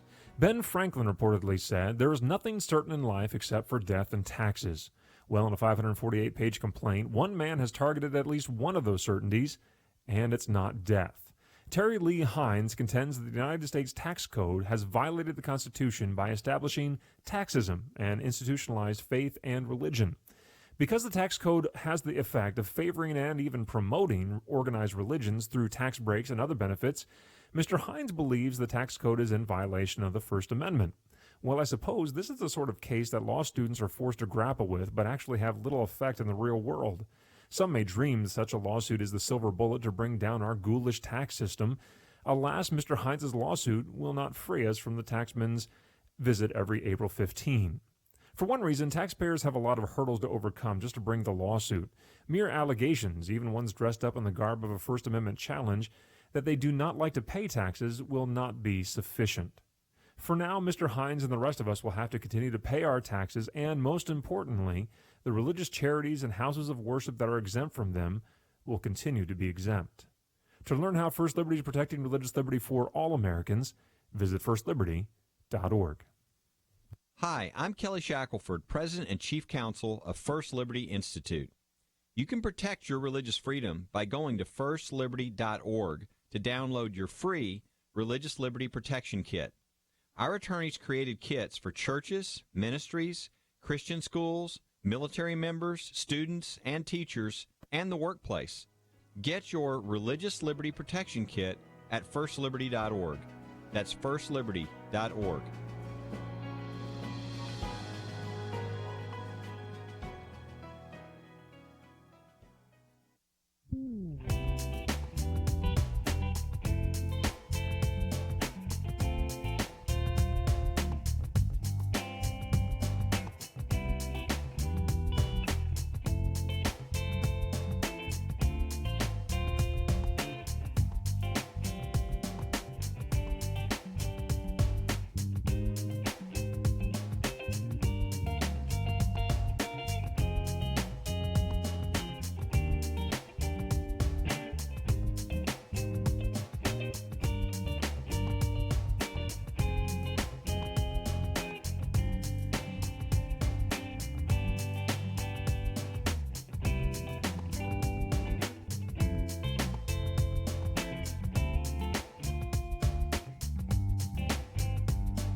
Now, back to Point of View, your listener-supported source for truth. Back for a few more minutes, let me just mention, if you just happen to join us, that we've been talking with Dr. Jeff Myers, president of Summit Ministries. And if you are not familiar with that organization, first of all, I would encourage you to go to the website, summit.org. But as we've been talking about, a 12-day program during the summer, which is a great way to prepare high school juniors and seniors for their college experience. It is something which I would also commend for adults. We've talked about some of the curriculum. And again, we'll talk briefly about how you can sign up in just a few minutes. But Jeff, I'd be really remiss if I didn't spend just a little bit of time asking you about leadership. Some of the times we've had you on this program have talked about leadership. Of course, you've worked in the area called Passing the Baton. You also have Cultivate. Talk about some of those resources, because we desperately really need to develop leaders in the 21st century. And these young leaders can benefit from the leadership skills that you impart to them. But more importantly, I think we even have some adults that can get some 10,000-mile wheel alignment in terms of leadership. So what would you share with us in that regard?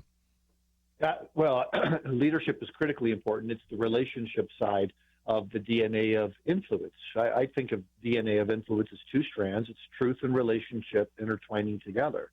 So at Summit, we want to focus on the truth of the biblical worldview, but we want to do it in a relational way. It turns out that's the best way to train leaders. You help them by relating to them personally. You walk alongside of them. And I guess since I know we're always tight on time on these kinds of things, but just go back to how Jesus trained leaders. Think of the profound nature of that. In 3 years, Jesus took 12 ordinary men, equipped them to change the world, and they did it. 3 years. not 3 decades, not 3 millennia, 3 years. What did Jesus do differently? Well, he focused on God's authority rather than his own, right? That's the biggest thing is I think, I can't really train leaders because I'm not really that good of a leader, or I have flaws, or what have you. Jesus focused on God's authority whenever he was asked about it. I do the will of my Father who sent me, he said.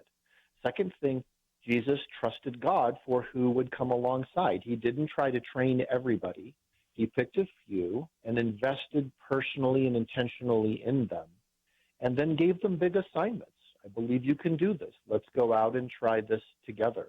And then he unleashed them in the power of the Holy Spirit to spread his gospel throughout the whole world. There are a number of other things too, but I'd say if you're not sure what to do and you think you're overwhelmed by the number of leadership books out there, just read Matthew, Mark, Luke, and John and see what Jesus did to train his disciples, because that's the call for each of us, right? Jesus said, greater things than these you will do. That is something we should take seriously. That's for you. That's for me. That's for everybody listening to this program. Well, and again, one of the other things you talk about in your Cultivate program is we live, first of all, in a culture which we've talked about before, broken homes, maybe not having positive male role models in the home. You add to that a postmodern culture where we don't believe in truth, and then you superimpose on that a technologically driven society where young people probably are more at home looking at the screens on their smartphone than looking face-to-face at individuals. And that's why you have really emphasized this idea of life-on-life mentoring, because if we're going to turn this around, we really need to figure out ways to build into their lives some relational skills and some leadership skills that maybe weren't there, and we might in the past have been expected to have been there, but simply aren't and need to be developed now. Yeah, that's right. I wrote that book, Cultivate, because I wanted people to have look, I can't make any guarantees about that book, whether the principles in it are going to work, but I can tell you when it's been applied in a church or in a school, profound things have happened in pulling the generations back together rather than tearing them apart. My only guarantee of the book is this: you'll never again be at a loss of what to say or ask a young person, ever again. Every single page of the book is, here's how you can ask this, here's how you say it, here's an issue young adults face, here are 3 different ways you can talk about it. So it's a handbook for how to do that very thing you're talking about, Kerby, which is life-on-life influence, which is the heart of leadership. Look, I know we talk a lot about the rising generation, and Summit is here to help you train them. But they're 15% of the population. They are 100% of the future. They cannot be any better leaders. They cannot represent any truth that hasn't been passed down to them personally, just like the baton is passed from one runner to the next in a relay race. Just before we run out of time, let's again mention this. I know people tune in and tune out. If they say, I would like to find out a little bit more about my child or grandchild, and again, I've been saying juniors and seniors, but you could get younger and you could certainly get older, some that are actually in college as well, go to one of these student conferences this summer. The first thing you suggest is to watch the video, and as I mentioned, it's a little more than 3 minutes long, and as you watch it, you'll get a chance to hear a little bit more from Jeff Myers. You'll get to see a couple of other speakers like Frank Turek and others, and you'll get a sense of what it is. You have information about the conference dates and locations, but then what you're recommending is that if you think that's a possibility, either to go to Colorado, Tennessee, or Pennsylvania, then the best idea is to put a deposit down to secure that, because, as we like to always say, space is limited, isn't it? It's always limited, right? There are only so many seats available. It only takes 5 minutes to go onto the website. You put down a deposit. I think it's $90, $99 or something like that. And then that secures the seat. And then you can fill out, you have to send medical records, all that stuff later. But just get the seat secured now, get that application going, then talk to, around Thanksgiving time, the child and the grandchild you really love and say, I love you and I love you so much. I want you to have this 2-week experience. Trust me, this is going to be transforming in your life. Let's go ahead and get it booked now so that we can build the rest of the summer around it, and you will be grateful for the rest of your life. What I found is whether it's Summit Ministries or even our Mind Games Conference or others, I see some heel marks at the back of the auditorium when they're first there. And after about an hour, they go, oh, I'm so glad I'm here. But at first, there's always, I don't know if I want to go to this. And, of course, even you yourself had your parents say, I think it really would be good for you to go there. And you had a lot of questions answered. And so, again, we have information about the Summit conferences that will be taking place this summer. Also, the Summit Base Camp, there's one coming up in January, and then there's some other conferences and other resources. So simply go to summit.org. You'll find great resources.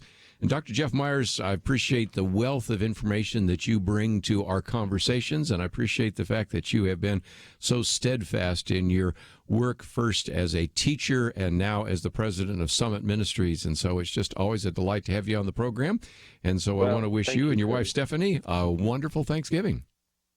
Thank you so much. I appreciate you and your friendship and your work.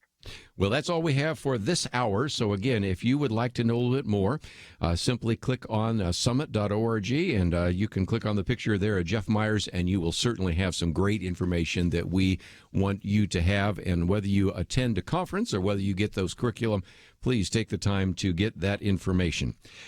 Okay, when we come back, the last look before Thanksgiving of the election, I wanted to do so because there are a number of individuals that are saying that the governor's race in Georgia was stolen.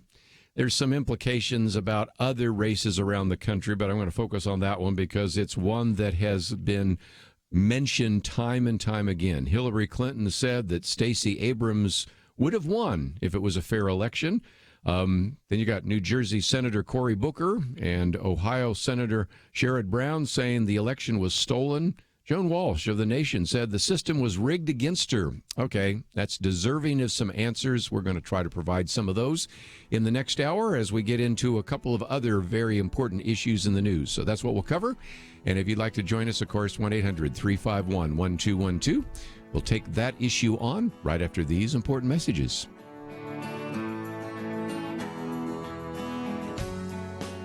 November is rushing by, and I'm sure your inbox, mailbox, and ears are already over capacity with screaming announcements for Black Friday and Cyber Monday.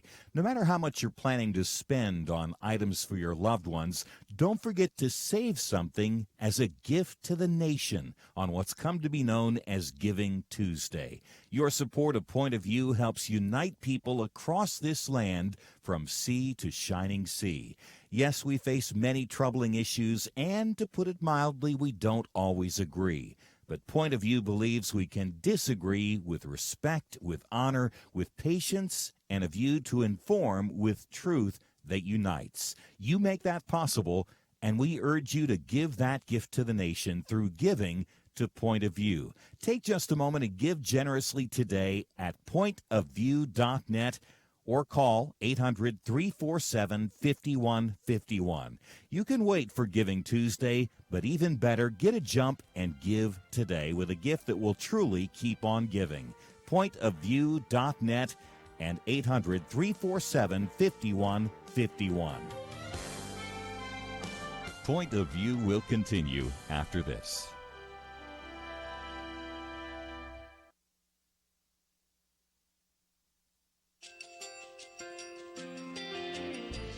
I just want to thank you so much for all the wonderful programming you have.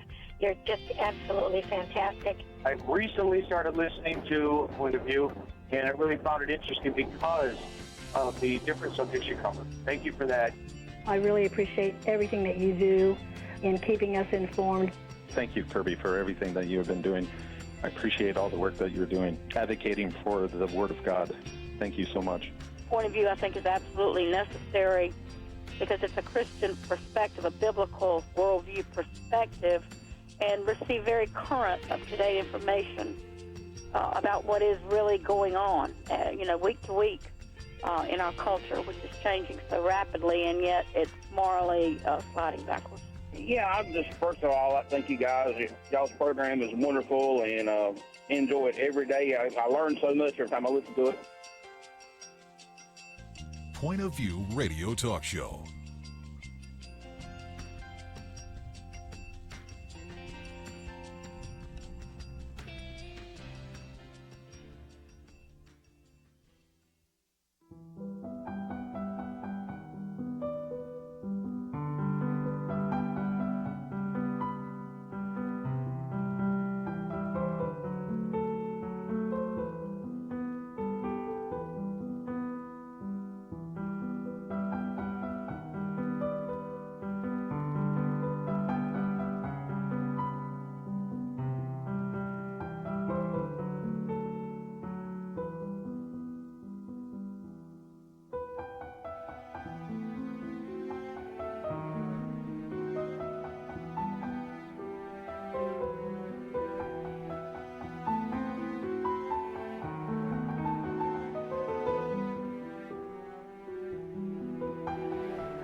Hi, this is Kerby Anderson. You know, each day we take on the tough issues and provide a biblical perspective to them. The topics we cover are wide-ranging: apologetics, theology, prophecy, creation and evolution, intelligent design, marriage, family, child-rearing, the millennial generation, trends in society, politics, economics, business, religious liberty, the Constitution, public policy, foreign policy, military policy, tensions in the Middle East, abortion, homosexuality, pornography, sexual ethics, media, technology, history, and America's godly heritage.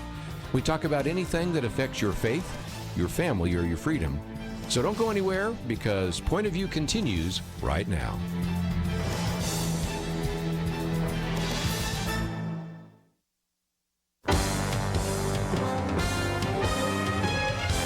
Across America, live. This is Point of View.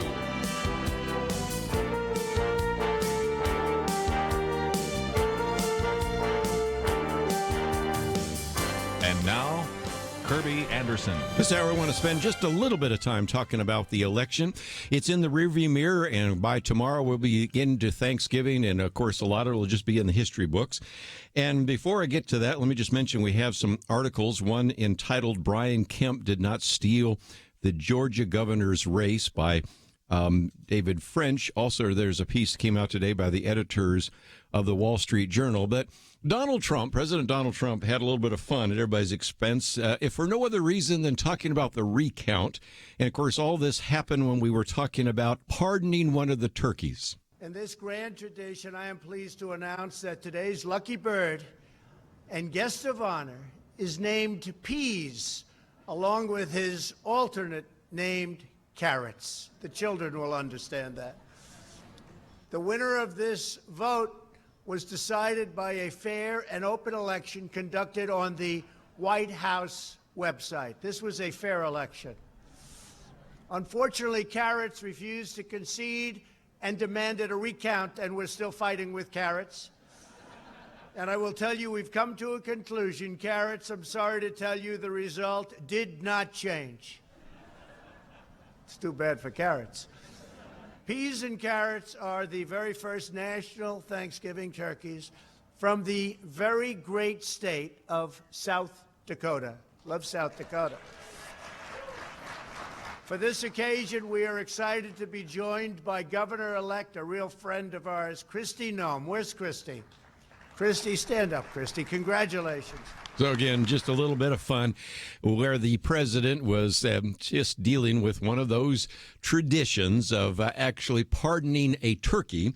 But at the same time, of course, he mentioned recounts and all the rest. And this has been somewhat of a controversial election because of recounts in Florida and because of a desire in the case in the Georgia election of Stacey Abrams saying, "I'm not really going to concede." It was sort of a non-concession concession. And because of that, and because of so many things being said right now, I thought it would be good to focus a little bit of attention on Georgia. Our listeners in Georgia can certainly add in with their comments one way or the other, but all of you can listen in, because I think we're going to have more close elections, and there are going to be more and more of these claims that indeed we have a sullied election, we have an election that was stolen, or we have some kind of misdeeds that prevent individuals from being elected. Now, up until this election, one of the things we heard, and I'm going to come back to this a little bit later in the next hour, or next segment, I should say, this hour, is that we were being told for some time by the Democratic leadership that because of gerrymandering, that it was impossible for Democrats to actually win back the House of Representatives. The argument was, is since we have so many Republican state legislatures now, that they've gerrymandered these districts in such a way that there's no way that Democrats could ever win. Well, I think that one got set aside because Democrats will be in control of the House of Representatives next year, and by a very significant margin. I'll come back to that in just a minute. So it is important to recognize that sometimes we get these conspiracies. Sometimes we get these ideas that there are some kind of paranoia that is justifiable because of some of the games that are played behind the scenes.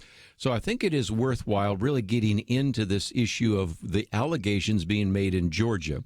And if you've not been paying attention, let me give you a brief overview. I mentioned before we went into the break, but let's mention them again. Hillary Clinton the other day, speaking, said that Stacey Abrams would have already won if it was a fair election. Okay, that comes from a presidential candidate who also, in some respects, alluded to the idea that maybe the election of Donald Trump was not fair due to Russian collusion. So we've got all these conspiracy theories out there. Then you have the New Jersey Senator Cory Booker. He's running for the presidency, and he said that the election was stolen. For those of you in the state of Ohio, you have Senator Sherrod Brown, who said the election was stolen. Then you have Joan Walsh, who writes in The Nations that the system was rigged against her. So how do we respond to this? I'm going to take a little bit of time to go through this and look at each one of these allegations and ask, is that a fair allegation, and how would we respond? The first thing that David French says is that you should ask this important question. When is it acceptable to question the legitimacy of an American election outcome? And he says the proper answer is almost never, or more precisely, never do it without overwhelming evidence of fraud or misconduct that's substantial enough to alter the outcome of the election. Do we have some examples of that in history? Yes, John Fund used to be with the Wall Street Journal, now with National Review, wrote a book called Stealing Elections. He updated it to talk about ways in which elections have been stolen. At the national level, there have always been some questions about, in 1960, for example, John F. Kennedy winning the election over Richard Nixon with all sorts of additional votes coming out of, say, Cook County in Illinois, and whether that was legitimate. Some even asked Richard Nixon, would you challenge this? And he said, no, I don't want people to question the legitimacy and the integrity of our election system. We have Senate races. We go all the way back to 1948. Very clear. You can even find a very good article that appeared in the New York Times about how Lyndon Johnson essentially stole that election from Coke Stevenson in 1948 in a Senate race. You can go more recently to some other races, Norm Coleman and Al Franken and others that have been alleged over the years. And so we do have some where at least you have some evidence of misconduct. Do we have it in this case? Because you're having people making some pretty outrageous comments about the fact that if this was a fair election, Stacey Abrams would have won. And because she lost, she's going to file a lawsuit. And I think we're going to be talking about this for some time. So before we take a break, let me get the facts on the table first. And that is Brian Kemp defeated Stacey Abrams by 54,000 votes. So before we look at the allegations, let's just recognize this is not as close as some of you around the country might have thought. We have some pretty close elections in a number of races around the country, but 54,000 votes, as David French points out, is a gap far outside the margin of fraud or suppression. But nevertheless, of course, as he said, has fed the narrative that there was something wrong with the election, asserting in her speech, arguing that this is not a speech of concession because concession means to acknowledge an action is right, true, or proper. As a woman of conscience and faith, she said, I cannot concede that. I love what she said at one point. She said, just because it's legal doesn't mean it's right, which I did find a little bit interesting since she tends to be pro-abortion. And that's one of the things those of us that are pro-life have said. Just because abortion is legal doesn't mean it's right. And it was interesting that she used that comment. But let's come back and deal with each one of these arguments. First of all, that there was voter suppression, that there were more than 1 million potential voters purged by Brian Kemp, who's the Secretary of State in Georgia, that there were long lines, that there were polling places that were closed, and a variety of other issues that put on the table. And we're going to see whether or not we can really come to the conclusion that this was a stolen election. And more importantly, what kind of comments will we get 2 years from now when I suspect we'll have very close elections again? We'll be back right after this.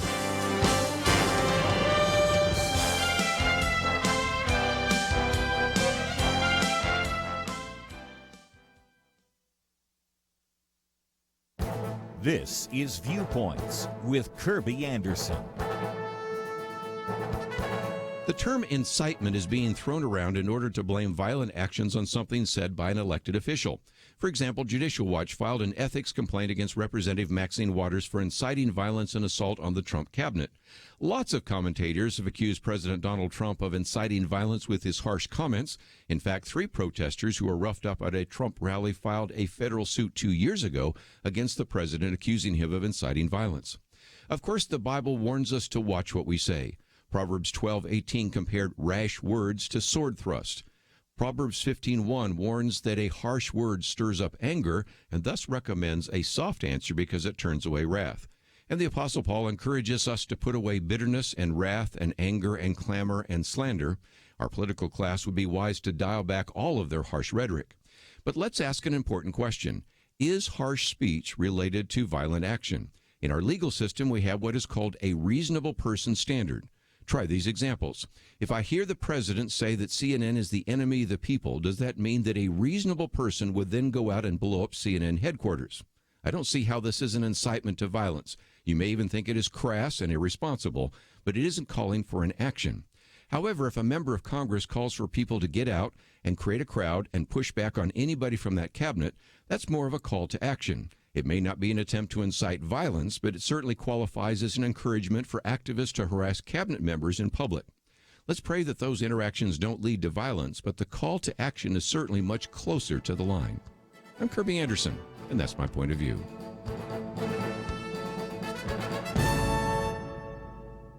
Take Kerby and the Point of View team with you on the go with the Point of View app. Search for Point of View Radio at the Apple or Google Play stores.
You're listening to Point of View, your listener-supported source for truth. Back once again looking at the governor's race in Georgia, simply because there were so many individuals who have already said that this was an election that was stolen. I suspect we're going to be hearing that for the next couple of years until the next election, so it's worth a little bit of a look into that. If you'd like to get the document that I'm reading from, one of which I'm reading from, by David French, he's been on the program with us before. We certainly have posted that on our website, pointofview.net. Also today, the Wall Street Journal addresses that issue as well. Okay, the first claim is that this Secretary of State, now Governor-elect Brian Kemp, has been a vote suppressor. I love what David French said. If Georgia's Brian Kemp is a vote suppressor, he's the least successful vote suppressor alive. Turnout in Georgia's was immense. In the previous gubernatorial election, Republican Nathan Deal won by 1.3 million votes. In November, Abrams lost by 1.9 million votes. There were roughly 2.5 million total votes cast in 2014. In 2018, more than 3.9 million Georgians voted. That almost matches the total number of votes cast for president in 2016. So if there was voter suppression, it certainly wasn't in terms of turnout. The Wall Street Journal puts it this way. It says, by all evidence, Stacey Abrams benefited tremendously from this surge in turnout. She received more than 90% more votes in Atlanta's Fulton County, which is about 45% African American, than the Democratic candidate in 2014, and 62% more in neighboring DeKalb County, which is about 55% African American. They say no Democrat running for governor or U.S. Senate has come closer to victory in nearly 2 decades in this conservative state. Also, Democrats flipped one House seat near Atlanta and another possible House pickup too close to call, which we'll get to a little bit later. So that's the first issue. Was there voter suppression? If anything, there was voter increased turnout like we've really never seen before, not just in Georgia, but around the country, which was one of the reasons why, as I've alluded to just a minute ago, Democrats were able to retake control of the House of Representatives. And so we saw that at the national level in these congressional races. We see it at some of the statewide races as well. Okay, one of the other challenges has been very significant, and it was the argument that Brian Kemp, for those of you that don't live in Georgia, who served as the Secretary of State, actually purged about 1.5 million voters. Now, the purged is a heavy, kind of emotionally laden term that is being used time and time again, but let's go back and explain what was taking place. This was due to what the state has as a law that is oftentimes referred to it as use it or lose it. First of all, the law was passed by the Democratic legislature, and it was signed by a Democratic governor. So you can't say that he, as a Republican, as Secretary of State, had anything to do with the law. More importantly, this law is something that the Supreme Court just recently upheld as constitutional. Our listeners in Ohio might remember that, because in Ohio, this case went all the way to the Supreme Court, and it was based upon some of the things that are part of what are called the Motor Voter Law. The actual name of it is the 1993 National Voter Registration Act, which allows people to, at their place of registration for a license or a renewal of a license, to register to vote. But it also allows that if over a period of time, in the case of Ohio, case of Georgia and others, if you do not vote in 3 consecutive elections, and you also do not respond to any letters sent to you by the election county, then they can remove you from those rolls. And there's a very good reason why we do this, and that is that individuals sometimes have moved, they've died, whatever it might be. And so you can see a situation where a person moves into Georgia, they vote an election maybe, say, 15, 16 years ago.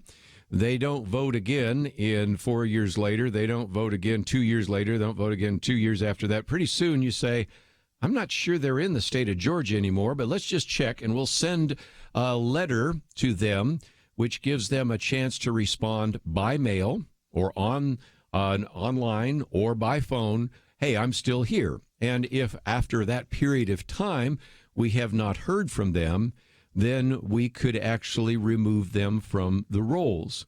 And so even if they're removed from the rolls, they could actually go on Georgia's online registration system and re-register, and they don't. Now, you might say, well, why do we do this? Well, for the same reason that we like to clean up the address lists in your church or in your county particular tax rolls, or at the Chamber of Commerce, or even the individuals you're going to be sending Christmas cards to. You want to make sure that you get those to the right individuals. And as we've talked on this program so many times before, there are more than 200 counties in the United States in which we have more people on the voter rolls than we have people of eligible voting age in the county. So obviously there's a need to remove those. And so the Supreme Court ruled in the Ohio case that indeed if you have over 3 consecutive elections not had a person vote, and you have sent numerous letters asking if they are there and they have not responded, you are constitutionally permitted, according to the 1993 National Voter Registration Act, known as the Motor Voter Law, to remove them. And, of course, then if they want to go and register again, in the case of Georgia, they can go on Georgia's online registration system. And, of course, this has been something that has been upheld by the Supreme Court. Now, I've had some people say, well, that's just too much of a burden to endure. And I'm going, okay, if after somebody has not voted in 3 consecutive elections and they never respond to any attempt to contact them, and you don't think that's sufficient, then the question I would ask you is, what should we do? given the fact that we have too many people on the rolls, and when we have too many people on the rolls, it makes it just too easy for mischief to take place. So that's the issue of purging. Now, there was another question about, well, what about those individuals that had what are called pending voters? In other words, they show up at the polling place, but they don't have a valid ID, or they don't have, in another case, a signature that matches what's on record. What do we do then? Well, in those cases, those are provisional ballots. And indeed, if there is going to be a very close election, as we saw in the state of Florida, we go back and evaluate those provisional ballots with more research to determine whether we count them or don't count them. Let me just give you the bottom line. There were not 54,000 provisional ballots, which is how, again, as I mentioned just a minute ago, Brian Kemp won over Stacey Abrams. So you can begin to see that many of these challenges and many of these criticisms are simply not true. I'm going to get to one more in just a minute, but I've waited long enough to take some phone calls, so let me take one right now. And we'll start out in the state of Georgia, WLPT. Sheldon, thank you for joining us today. What's your point of view? Yes, sir. Mr. Kerby, I hadn't voted since about 1994, and I know the results, and I think what would be the results if Miss Abrams had got to be our governor, and I don't have nothing against her, but I ain't voted since 94, and I don't do the computer stuff, the phone or nothing. I got a little flip phone from Walmart. I understand that. And they said, well, she's been saying, it's difficult for people to go in and work in things and that screen thing. And I went right there in Screven, Georgia, and I done that thing it was ever so easy. Well, again, if you're not the most computer literate person in the world, and you didn't think that using the voter screen was difficult, then I think you've just proven to me that you have to really have some challenges if you can't figure out how to vote on a voter screen. Go ahead. If you can do your ABCs, you can work that thing. I promise. I appreciate that because, I know a lot of our listeners are very computer literate. I send them to the website and things like that. But you don't do the computer stuff. You got a flip phone and all that. Matter of fact, I just people look at me today and notice I just got my hair cut. And my barber, he's got a flip phone. He's not into computers and things like that either. So I understand that only so well. My wife does not even have a phone at all because she doesn't like the electromagnetic flux from it and everything like that. But, still, if you can go in there and you can click that button or you can push that screen, you can figure it out. So that's good. All you had to do was it had your Republican candidate, Democrat, and incumbent, and down here in these local races, commissioners, write-in one over a Republican. It was a write-in. Good. Well, again, if he hadn't voted since 1994 and figured it out, then that answers one of the other questions that people were asking. There's one more. How about those long lines? Was that voter suppression or incompetence? We'll get into that. Actually, there's a lawsuit associated with that. We'll talk more about that right after this. November is rushing by, and I'm sure your inbox, mailbox, and ears are already over capacity with screaming announcements for Black Friday and Cyber Monday. No matter how much you're planning to spend on items for your loved ones, don't forget to save something as a gift to the nation on what's come to be known as Giving Tuesday. Your support of Point of View helps unite people across this land from sea to shining sea. Yes, we face many troubling issues, and to put it mildly, we don't always agree. But Point of View believes we can disagree with respect, with honor, with patience, and a view to inform with truth that unites. You make that possible, and we urge you to give that gift to the nation through giving to Point of View. Take just a moment and give generously today at pointofview.net. or call 800-347-5151. You can wait for Giving Tuesday, but even better, get a jump and give today with a gift that will truly keep on giving. Pointofview.net and 800-347-5151. Point of View will continue after this.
You are listening to Point of View.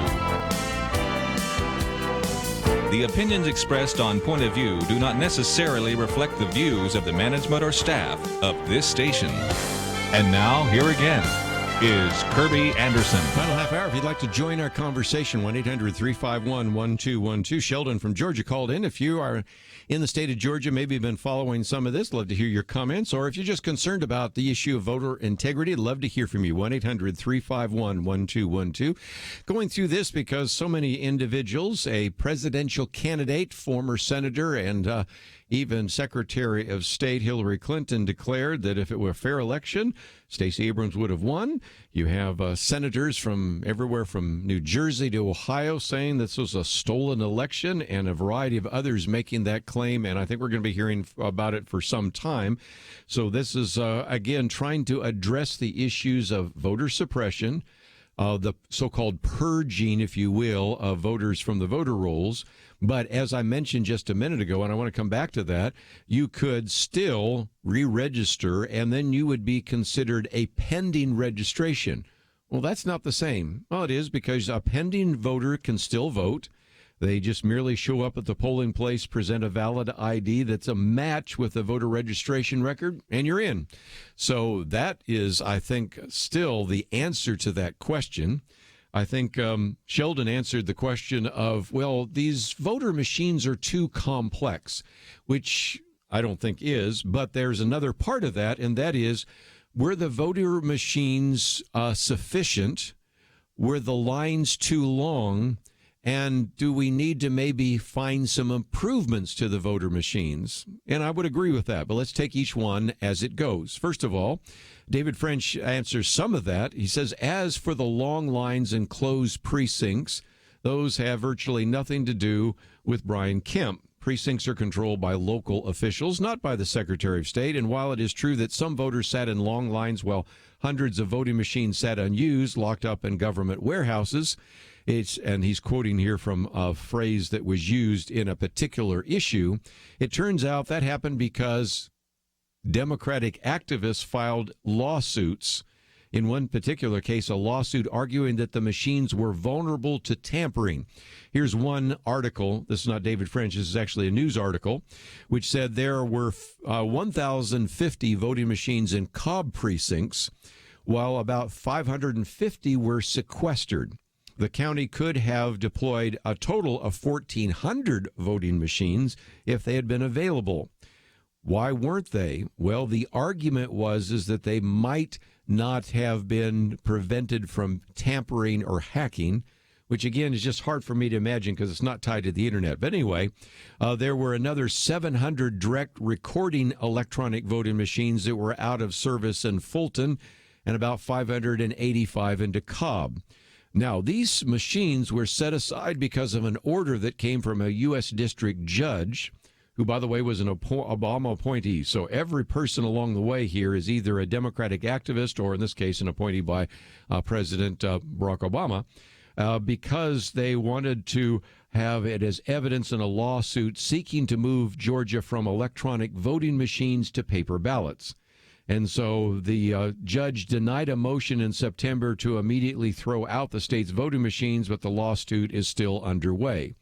So this is, again, a whole issue that is being adjudicated in the courts. And I think it makes a very good point to something that I've said before, and that is, it is past time. It's about time. It's really past time for some of us to stand up and say, enough is enough.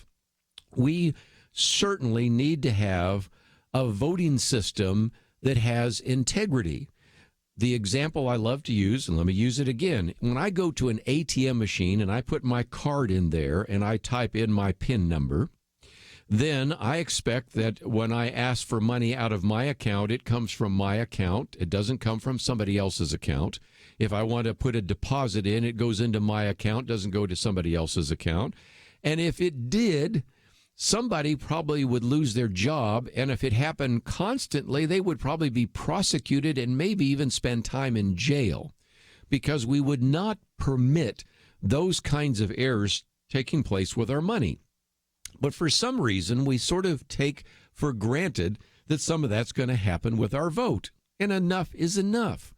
I said before, need to have a voting machine that, if it is going to electronically record us, provides a paper trail. I last night was at a meeting. I'm a precinct chairman, and in our county, we're getting voting machines where after a person votes, we have a paper record. When you go to an ATM machine, you can get a paper record for that. So that's the case, and that's why Georgia is now talking about simply going to paper ballots like we had in Florida, because at least you have a record there.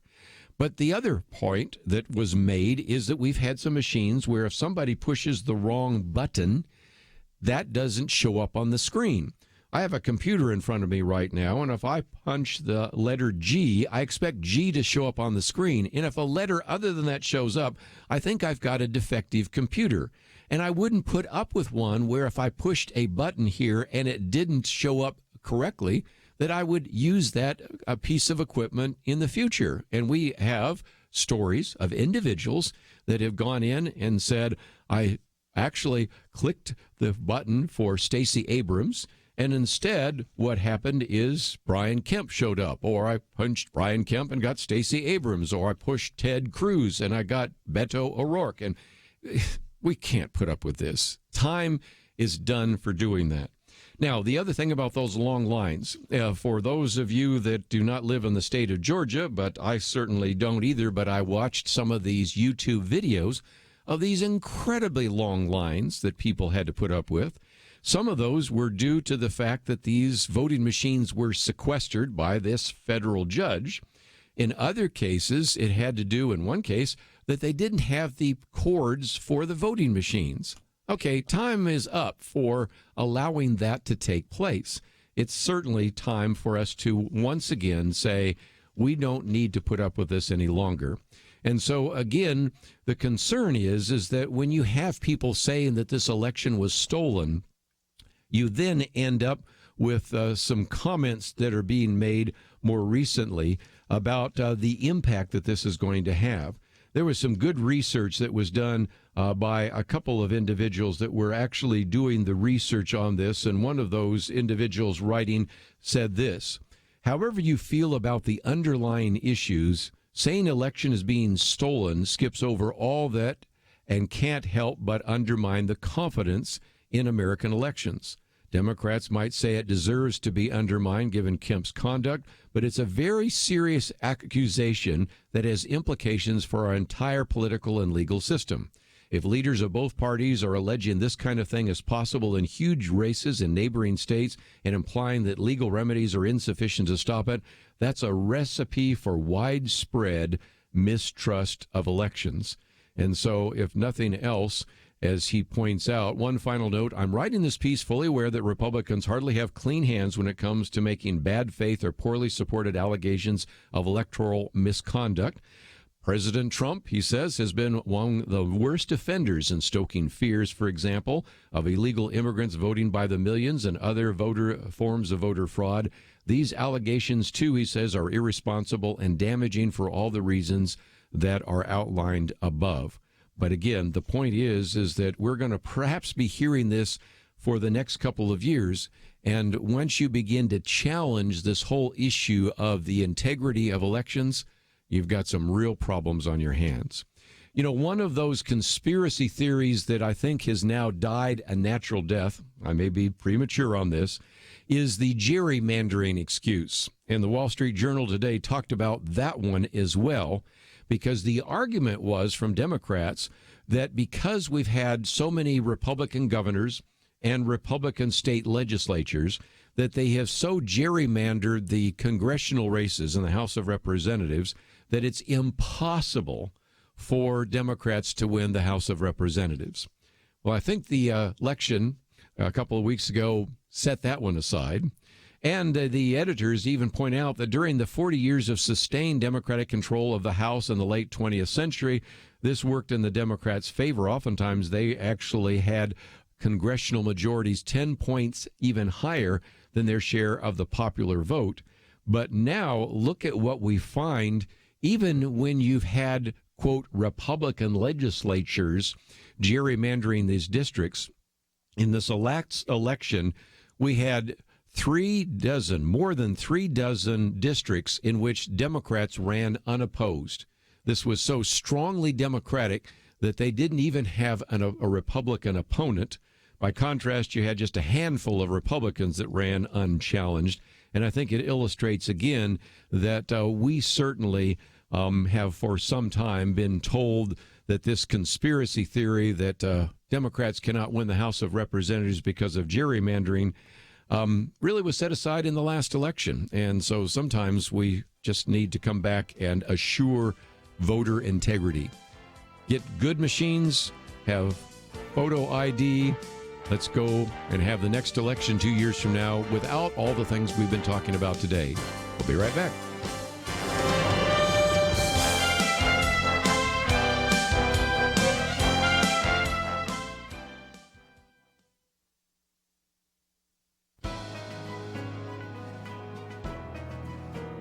Welcome to the First Liberty Briefing. I'm Jeremy Dice. Ben Franklin reportedly said, "There is nothing certain in life except for death and taxes." Well, in a 548-page complaint, one man has targeted at least one of those certainties, and it's not death. Terry Lee Hines contends that the United States tax code has violated the Constitution by establishing taxism and institutionalized faith and religion. Because the tax code has the effect of favoring and even promoting organized religions through tax breaks and other benefits, Mr. Hines believes the tax code is in violation of the First Amendment. Well, I suppose this is the sort of case that law students are forced to grapple with, but actually have little effect in the real world. Some may dream that such a lawsuit is the silver bullet to bring down our ghoulish tax system. Alas, Mr. Hines' lawsuit will not free us from the taxman's visit every April 15. For one reason, taxpayers have a lot of hurdles to overcome just to bring the lawsuit. Mere allegations, even ones dressed up in the garb of a First Amendment challenge, that they do not like to pay taxes will not be sufficient. For now, Mr. Hines and the rest of us will have to continue to pay our taxes, and most importantly, the religious charities and houses of worship that are exempt from them will continue to be exempt. To learn how First Liberty is protecting religious liberty for all Americans, visit firstliberty.org. Hi, I'm Kelly Shackelford, President and Chief Counsel of First Liberty Institute. You can protect your religious freedom by going to firstliberty.org to download your free Religious Liberty Protection Kit.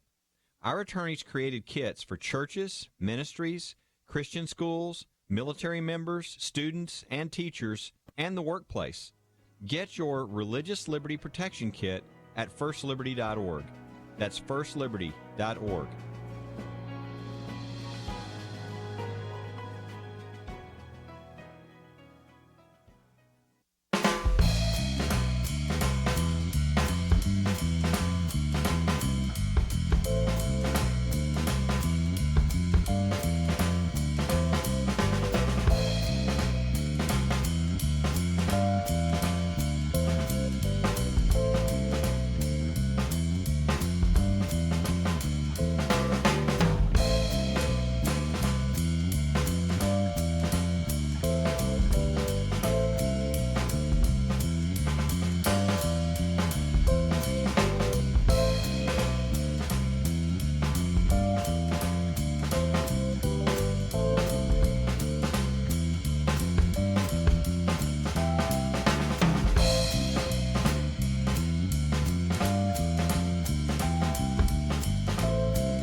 Now, back to Point of View, your listener-supported source for truth. Back once again, if you'd like to join our conversation, 1-800-351-1212.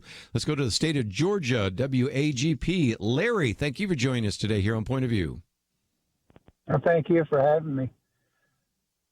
The statement I would like to make is that I've noticed that there are so many allegations come with these elections, especially the Abrams-Kemp election here in Georgia and others, and it's almost like it's straight out of Saul Alinsky's Rules for Radicals. They make allegations, but there's no penalty if these allegations are false. They can say anything they want to, and nobody even villainizes them for it. And it seems to me as though that if you make a false statement, that you should be under some kind of penalty of law for coming up with a statement that was not true to begin with. Well, there's two issues. Issue number one is that some of the claims being made are made by senators who are basically exempt from being sued. And I don't disagree with that. If you could sue a senator for anything he or she says, oh my gosh, you know, we would just tie them up in the courts all the time. So there is a sense in which Cory Booker and Sherrod Brown and others can kind of get away with that. Hillary Clinton, in a sense, can as well. But here's the issue. Yes, we have a First Amendment, so you're free to say stupid things. You're free to say inaccurate things. You're free to make allegations that just are completely beyond the pale, and you're free to do that because we have a First Amendment. But here's something else. The Abrams campaign, as far as I understand, have filed a lawsuit. So now if they admit into evidence or they falsify information, put it into evidence, then there is a legal recourse. So we'll see where it goes. And I really appreciate the way David French treated this. He says, you know, when is it acceptable to question the legitimacy of an American election? Well, almost never. The burden of proof is upon the individual making the claim. And unless you have overwhelming evidence of fraud or misconduct, then you can't make the claim legitimacy. And so I think that's probably where it's going to play itself out.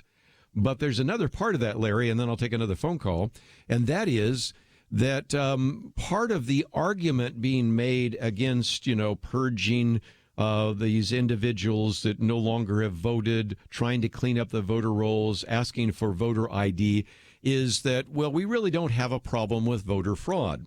And the problem up until fairly recently has been that most secretaries of state, most attorney generals, and I'll use the state of Texas since I just heard the Texas attorney general say he's only got 2 people in his office that even look at elections at all, much less election fraud. Well, he's a little undermanned when you're talking about a state as large as the state of Texas.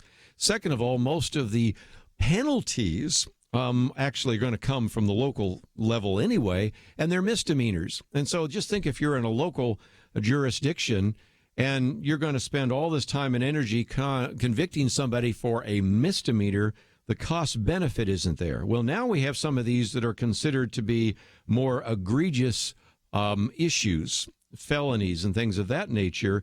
And there is also a willingness on the part of some to actually bring some of these suits against voter fraud. And so the bottom line is we may have more examples. And if you listen to this program, I've already listed a good number of examples of those people that have been convicted, in some cases incarcerated for voter fraud. And that might help this debate later on, because the answer that oftentimes comes from a lot of people is, well, you're just making this up. You know, you just want voter suppression. There's really no voter fraud. And they say, well, look at how few people have been prosecuted from voter fraud. Well, there have been some good reasons for that. But now I think there's going to be a change in doing that. And all it takes is a few of those convictions that, first of all, it would be a deterrent against others. And more importantly, I think it would give evidence for why we think things like a photo ID are really important. But we got some other calls, so let's go stay in the state of Georgia for just a minute. We'll go to Philip this time. Philip, what's your point of view? Hi, Kirby. Thank you for taking the call. I just wanted to let you know that there's 2 things. We have early voting here in Georgia, which allows people to vote whenever they want to, up to the time that they're allowed to. And then the second one, if you're in line at 7 o'clock when the polls close, they're allowed to vote. It doesn't matter how long they have to. Yeah. So that's just the only thing that I wanted to say. You know, I don't see how people have difficulty voting when that is available to them. Yes, if you're in line at, and we've actually told individuals that if your polls close at 7 o'clock, most do, not all, and you're in line at 7, I don't care if it's 10 o'clock at night, you still get to vote. And so the only issue is whether or not you want to stand in line for that length of time, and that's your choice. But with early voting, I just think that this argument that, well, I came on that particular day, November 6th, and the lines were long. Well, if you don't like long lines, go early. And in most states, you can vote early. Some states, of course, you can vote by absentee. Some only you can vote for absentee. So we've made it about as easy as we can make it for people to vote. And so I think that even though that is one of the arguments, I would again say to our listeners in Georgia, when you had hundreds of voting machines in Cobb precincts, for example, and DeKalb and Fulton and others, that was due to the fact there's a lawsuit there, and you might take it up with that judge who was a Barack Obama appointee that sequestered some of those voting machines. And maybe it's time for Georgia to do what Florida has done, and that is go to these paper ballots. We saw them being counted there in Florida, and that may answer some of the question as well. So, Philip, I appreciate you calling in today. Thank you. Thank you. Let me just mention before we run out of time here today that one of the other topics I've been following is the audit of the Pentagon. You might say they audited the Pentagon. This is the first audit in 40 years. Back in 1990, there was a law passed, this was under George Herbert Walker Bush, that required Congress to audit all its government agencies. But the Pentagon has never been audited until now. The Trump administration made it a priority to actually have the first audit of the Pentagon, and it just, of course, a decade actually had the first audit of the Department of Homeland Security. So that was the first one under Barack Obama. So let's give credit where credit was due, or maybe that was the last part of the Bush administration. But think about this for just a minute. We required that every particular cabinet officer would ultimately be audited, and every particular department would be audited. And that was required under George Herbert Walker Bush. It was not done.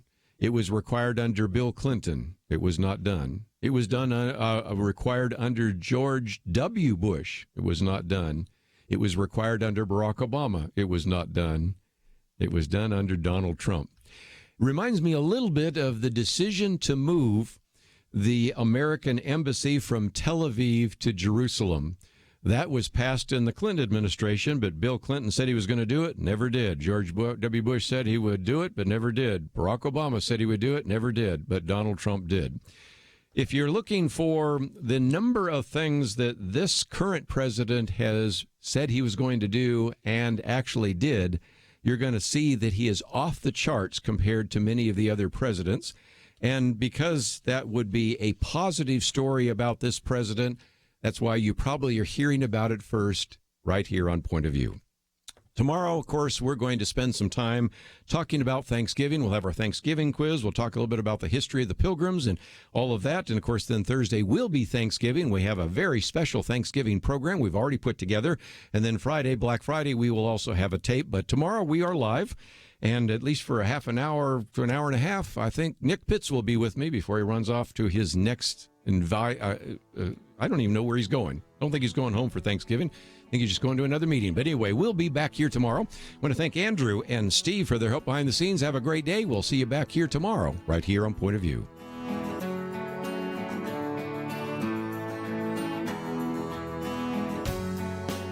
November is rushing by, and I'm sure your inbox, mailbox, and ears are already over capacity with screaming announcements for Black Friday and Cyber Monday. No matter how much you're planning to spend on items for your loved ones, don't forget to save something as a gift to the nation on what's come to be known as Giving Tuesday.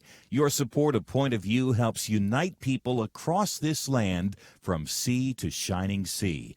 Yes, we face many troubling issues, and to put it mildly, we don't always agree. But Point of View believes we can disagree with respect, with honor, with patience, and a view to inform with truth that unites. You make that possible, and we urge you to give that gift to the nation through giving to Point of View. Take just a moment and give generously today at pointofview.net. or call 800-347-5151. You can wait for Giving Tuesday, but even better, get a jump and give today with a gift that will truly keep on giving. Pointofview.net and 800-347-5151. Point of View is produced by Point of View Ministries.